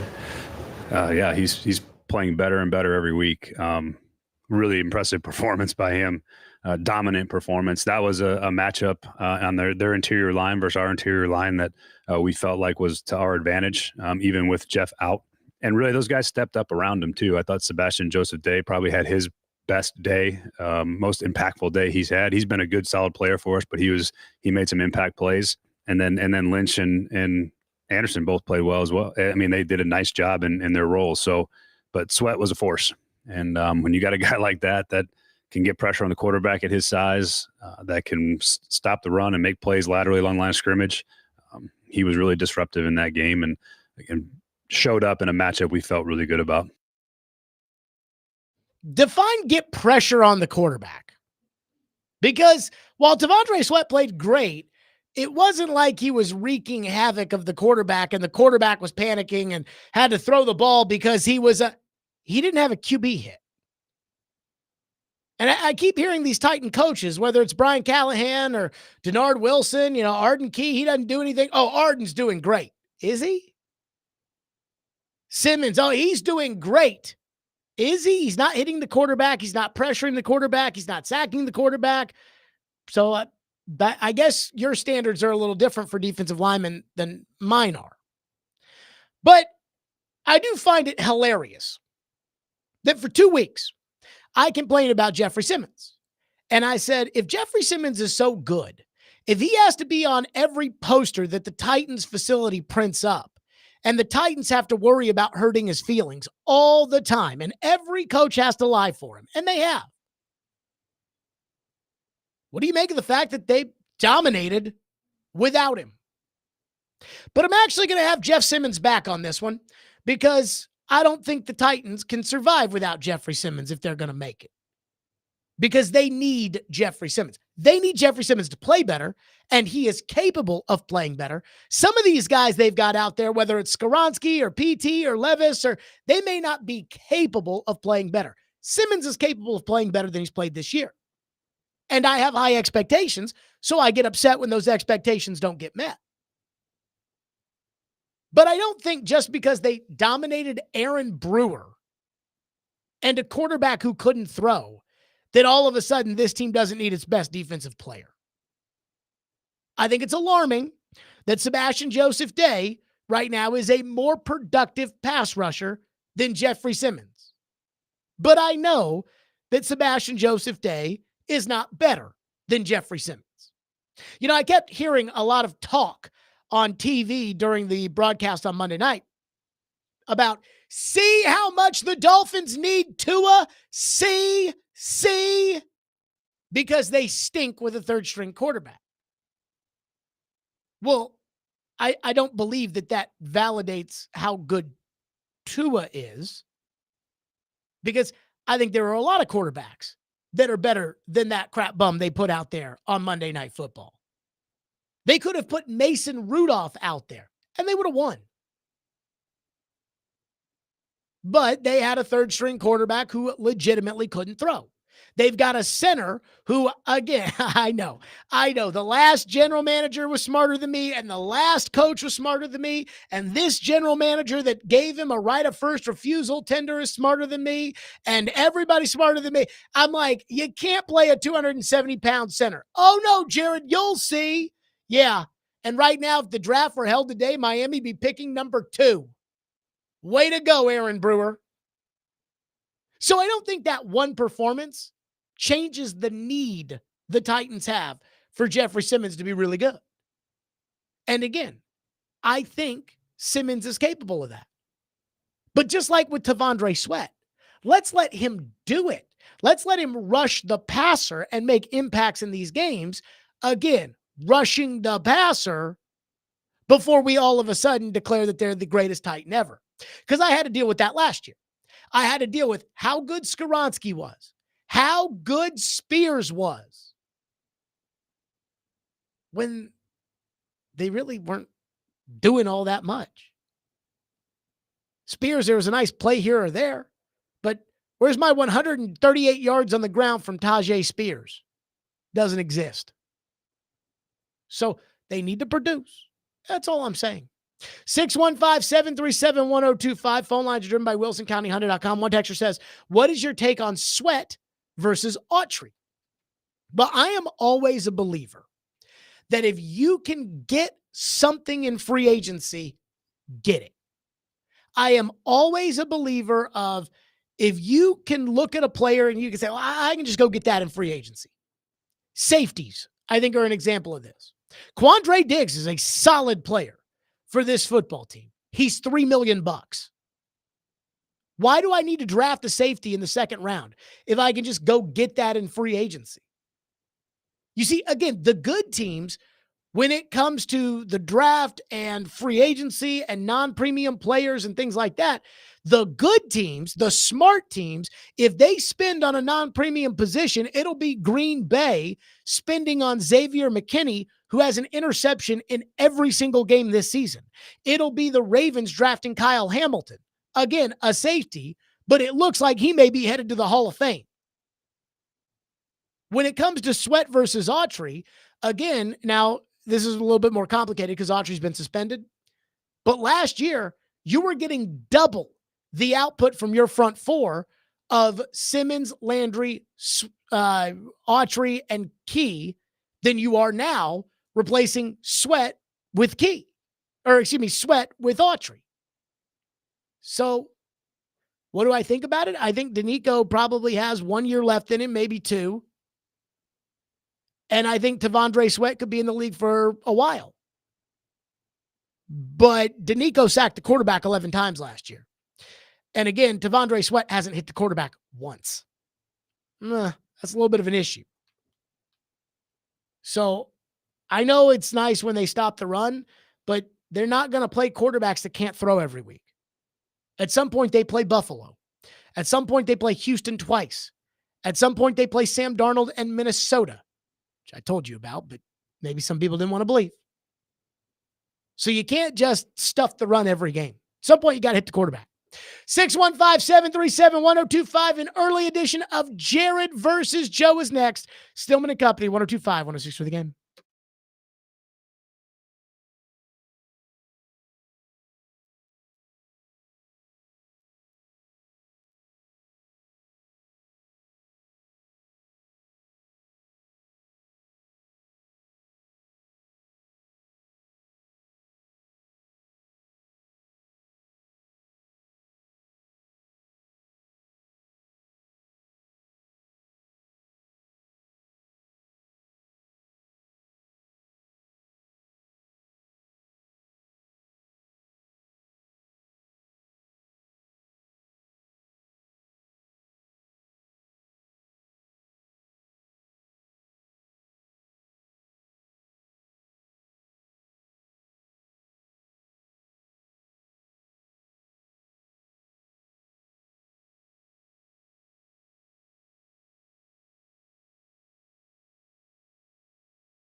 Stillman and Company, the Predators pregame show starts at 5 o'clock. In fact, Robbie Stanley is milling around the studio with these terrible Tandre Sweat takes, ready and rocking and ready to go as far as the pregame show is concerned, which means we got to get to our favorite segment of the week, Jared versus Joe. We're going to do it 30 minutes earlier, and we got to rush through it a little bit quicker.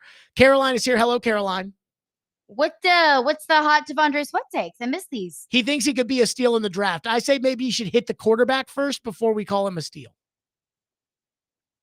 I'm not going to necessarily call him a steal, but I've been very pleasantly surprised with what I've seen from Tandre Sweat. Yeah, he's a good run-stuffing DT right now. Doesn't hit the quarterback, doesn't pressure the quarterback, doesn't sack the quarterback, but he's a good run-stuffing DT, and you can get that on the free agent market. DJ Reader's about $8 million a year. It's good to see that you're in a good mood today. 38. I need somebody who sacks the quarterback. To be a steal, I mean, come on now. But again, this is Titan land where guards at 11 who aren't even very good are wise investments. Joseph Robinette Rexroad Jr. joins us on the program. Joe, congratulations to Nana and the Detroit Tigers for their victory over the Houston Astros. They're headed to the division series. Congratulations. Thank you. I'm in a very good mood. Have you talked to Nana very yet? Excited. Well, I've been texting with my mom and uncle who are with her. She still did her weekly dominoes with her friends, but she came back just in time to see the bases cleared. So very excited. So I actually have a serious question about Nana and her Detroit Tigers. It's grandma. I don't call her Nana, but that's fine. Go Okay. ahead. So like you talk about how she's living in Florida, just living and dying with the Detroit Tigers. Does she know how to use like the MLB TV app to be able to get the games? And Oh yeah, no, we've had them set up. We had them set up with my grandpa. So probably, I mean, obviously it's changed a lot, the different things you have to do, but yes, my uncle makes sure that she has every game, but she's got all of it. But does she know how to do it herself, or does the uncle have to go over there every game to click the buttons for her? Well, that's a good question. I think as long as things don't malfunction, she's got it down. All right. Congratulations, Grandma. All Thank right. you. It's time for Jared versus Joe. Jared Stillman versus Joe Rexroad. Now on Stillman and Company. On ESPN 102.5 The Game. Jared versus Joe is presented by Pella Windows and Doors of Nashville. We got to be quick on this one today. Caroline, go. Don't tell me to be quick. You're the one that should be quick. I was telling Jared, all of us, but yes. Jared, you start. Who should the Titans start at quarterback moving forward? I think they should start Will Levis because I don't care about winning games anymore. This team sucks. Both quarterbacks stink for different reasons. Levis is never going to learn. He's never going to stop throwing interceptions. He's never going to stop not sliding. I mean, it doesn't matter. Rudolph will end up playing anyways because Levis is going to get hurt again. But, I mean, I was depressed this morning when I looked at the Pro Football Focus mock draft and I saw that Jacksonville gets Travis Hunter. Miami, who just paid their bum quarterback $55 million a year or whatever, gets Jalen Milroe at number 2. And the Titans, because they won Monday night, they're picking sixth. And so at that point, I'm like, okay, maybe there's like a 1% chance Levis can be a franchise quarterback. Let's give him every opportunity and lose every game. And then that way we can move on one way or another. And either they can get a high pick, trade it down for a haul, or get a quarterback. One or the other I'm cool with, but both guys stink. And I don't see the upside in Rudolph playing quarterback. So I'll go with Will Levis, I guess. Yeah, I think it's very easy that you stick with Will Levis right now. He's played 3. He's basically had 3 bad games and a pick so far this season, which isn't encouraging, but I just have no argument. I can't see a good argument for Mason Rudolph right now. Well, the only argument for Rudolph is that he could lose the team. Like Callahan could lose the team. You know, Derek says, you guys know, Derek hates Will Levis. And Trevor says, that, hey, he's got to go with Rudolph or he could lose the team. And Ryan Clark and Jason Kelsey were like, at halftime. And Chris Sanders was on today, and he thinks they should go with Rudolph. And so if Levis keeps doing this and they lose like 9 straight at some point when the coach keeps saying the same things, I could see the players not being very happy about it. But cool. Then you lose more. Then you really tank. Right. Beautiful. Then I can always go get new players. That I'll be fine with. So I guess I'm not too upset with that, but maybe Brian Callahan would be a little upset or worried about that. No, I mean, look, I said this on our show. It's like I respect all that about the locker room and the guys and everything, but ultimately, like, they're paid to do a job. And anybody who's part of this team who doesn't follow the team to understand that this season is about Will Levis, that's on you. I mean, like, you guys work hard and you guys can talk all you want about being Super Bowl contenders or whatever, but you never were. So it's just you have to give him more games. Look, I'm not optimistic that it's going to get a lot better or that he's going to entrench himself, but you got to give him more games. Well, here's where I'll defend the players. And again, I would stick with Levis, and I truthfully, I don't really care because I think you're going to stink either way. But here's where I will defend the players is what was the 2019 season at this point in time going into the year? What was the 2019 season about? We didn't think that was a Super Bowl team that had lost to Indy the last game of the year in 2018. So what was Marcus's last chance? Well, it was Marcus's last chance. That's a different deal. Right. But the argument could have been made, hey, this team could be good if Tannehill's the quarterback. Nobody thought it, but it could, obviously it ended up happening. So maybe these Tyler Boyds that say we have a Super Bowl team on paper, even though they don't have a right tackle, maybe these Tyler Boyds out there are thinking, hold on. We can win with the other guy.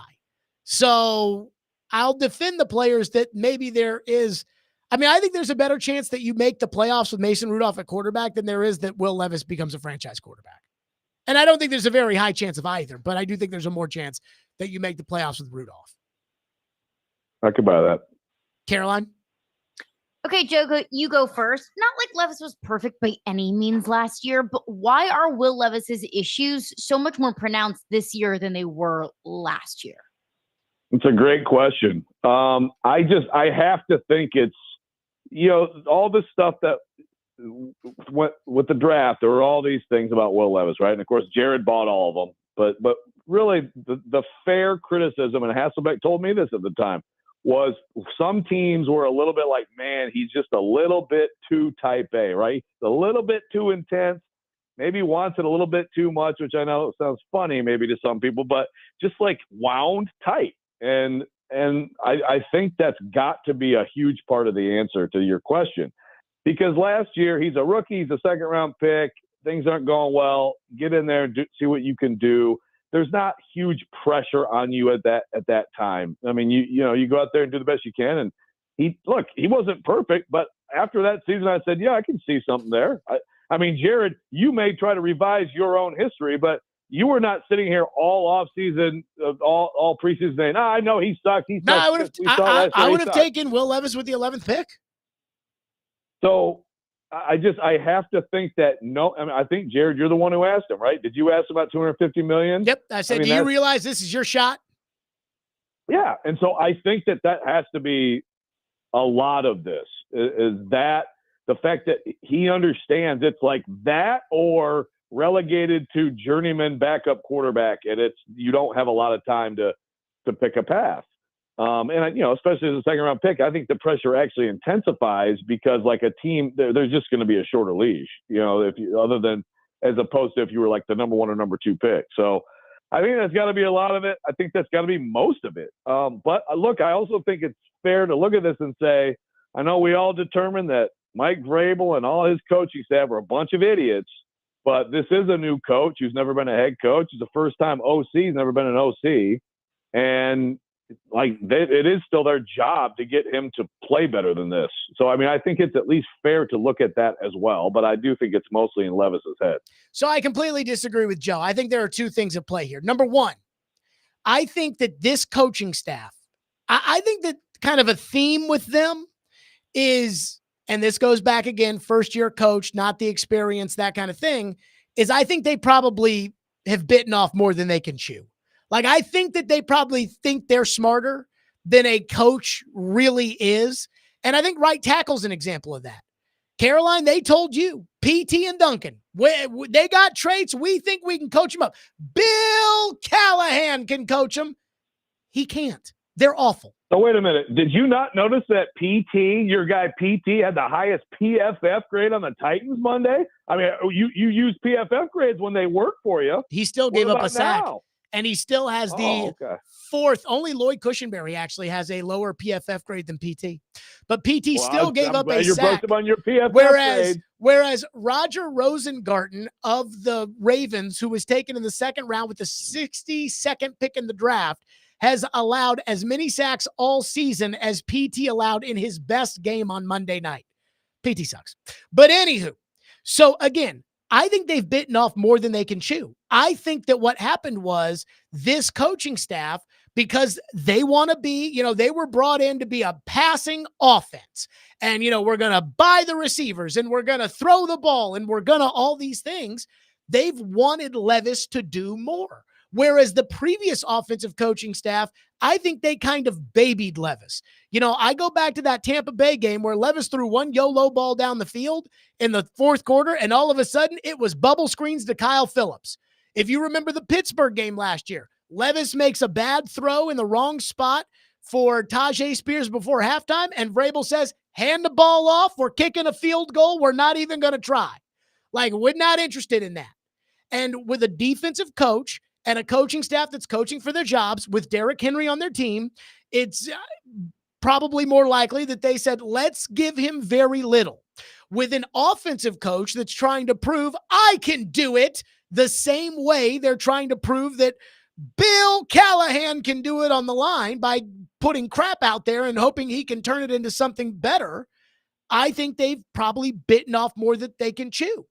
And I think that they gave Levis responsibilities that he can't handle right now that the previous coaching staff would not have entrusted him with.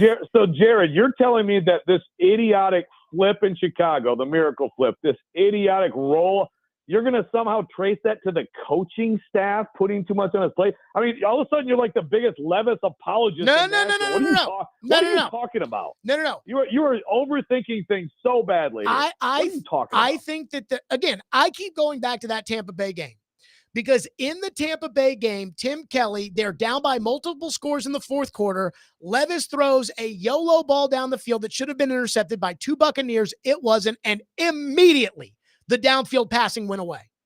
They don't do that here. Here, they let Levis keep doing things, and he keeps turning it over. So I think that this coaching staff is giving Levis more. Again, they let him keep passing. Where are the bubble screens? In the Green Bay game, after Jair Alexander picked that ball off and ran it back, did they all of a sudden stop calling throws down the field? No. Yeah. They kept calling the game the way it was. And then my second point as to why I think Levis wasn't throwing these interceptions last year is defensive coaches get to watch tape too. So while we can sit here and say, Levis will learn and Levis can go over the tape and Levis knows what to expect in the NFL, so do defensive coaches. Defensive coaches watch tape. And I think that it reminds me of that first game in Cleveland in 2019 when Baker Mayfield went out there and everyone kept saying, Baker's so good, Baker's this. I'm like, I think Dean Pease with an entire offseason will have something for Baker. And he did. So I think it's this coaching staff is giving Levis more responsibility than last year's coaching staff, which leads to more mistakes. And I think defensive coaches have kind of, they've got the tape on Levis now and they know where he screws up. Such a weird take, but okay. You don't think defensive coaches have more tape and can now say, okay, Levis will do this in this case? Sure, but like the defensive coaches for the Bears and the Jets are like, oh my God, what an idiot. Thank you, Will Levis. Don't you think Jair Alexander, when he turned his entire body to the inside and jumped a hitch, which would have been a touchdown the other way if Will Levis didn't just throw it to him? Don't you think Jair Alexander thought this idiot's going to throw this ball? I'm going to pick it off for a touchdown. What I think is that Will Levis needs to understand who Jair Alexander is and not throw that ball. You don't think the Miami Dolphins, who dropped the defensive lineman and picked it off last year, thought, let's drop a defensive lineman and he'll pick it off this year? Do you think that every team drops D linemen and runs fire blitzes and zone blitzes? Yes. Right. Levis and they know Levis can't. Right. So they try everything on the guy. And once they try it on the guy, they say, okay, let's do it. No. Your answer is taking everything away from him. That's no, ridiculous. it's not. I'm saying you can't give him more responsibility. You can't give it to him. You have to baby him. You have to take away the YOLO ball because he'll throw it to the other team. So only bubble screens. Got to be safe. That's a knock on the quarterback, Joe. It's a dumb take. To say the other coaches can now scout you and they are adjusting to you better than you're adjusting to them is a take on the quarterback. That's the second dumbest of the two takes. So I'll give you that. I think it's ridiculous that you don't think it's not the dumber point of your two dumb points. More Jared versus Joe next. Stillman and Company, dumb point. 102.5, 106 for the game.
Jared versus Joe, presented by Pella Windows and Doors in Nashville. Caroline. Jared, do the Titans have a Jeffrey Simmons problem? No, I don't think they have a Jeffrey Simmons problem, but I think they have a not having Danico Autry problem. Last year, the Titans had, I believe, 37 pressures through the first 3 games between the front 4 of Landry, Simmons, Autry, and Key. This year, I believe it was like 17, 19, 15, somewhere in that range, and they're not getting sacks. And Danico had 11 and a half sacks, and he walked out the door. And Simmons is not replacing those sacks, and Sweat is not creating sacks for other people the way they said they would. So I don't think they have a Jeffrey Simmons problem. I think Jeffrey Simmons needs to play better. I think they need to stop kissing his ass all the time. But I don't think they have a Jeffrey Simmons problem. I think they haven't replaced the sacking element of the Danico Autry problem. Yeah, I don't know that the Titans have a Jeffrey Simmons problem, but they need more from him. They need him to play better. They need him to stay healthy, which is starting to become a concern. Both of those are a concern. And again, they just need him to just, get away from barking at fans. I mean, like, he doesn't even play in a game and they win, and he's got to go to Twitter and, stay on that side. It's like, just put it away. I wouldn't see what he said on Twitter because he's blocked me on Twitter. Well, I didn't even think what he tweeted was bad. It wasn't well, but what it was though was another like indication that he's worried about the doubters and the haters. Who cares? You didn't contribute to the win. You're 1-3. Like, the last time you got mad at people is because people were sort of not super impressed with Jamal Adams signing, and it's like, and Jamal Adams sucks. What has he played? 3 snaps this year? Like, it's just like these are things that are just 3 snaps too many.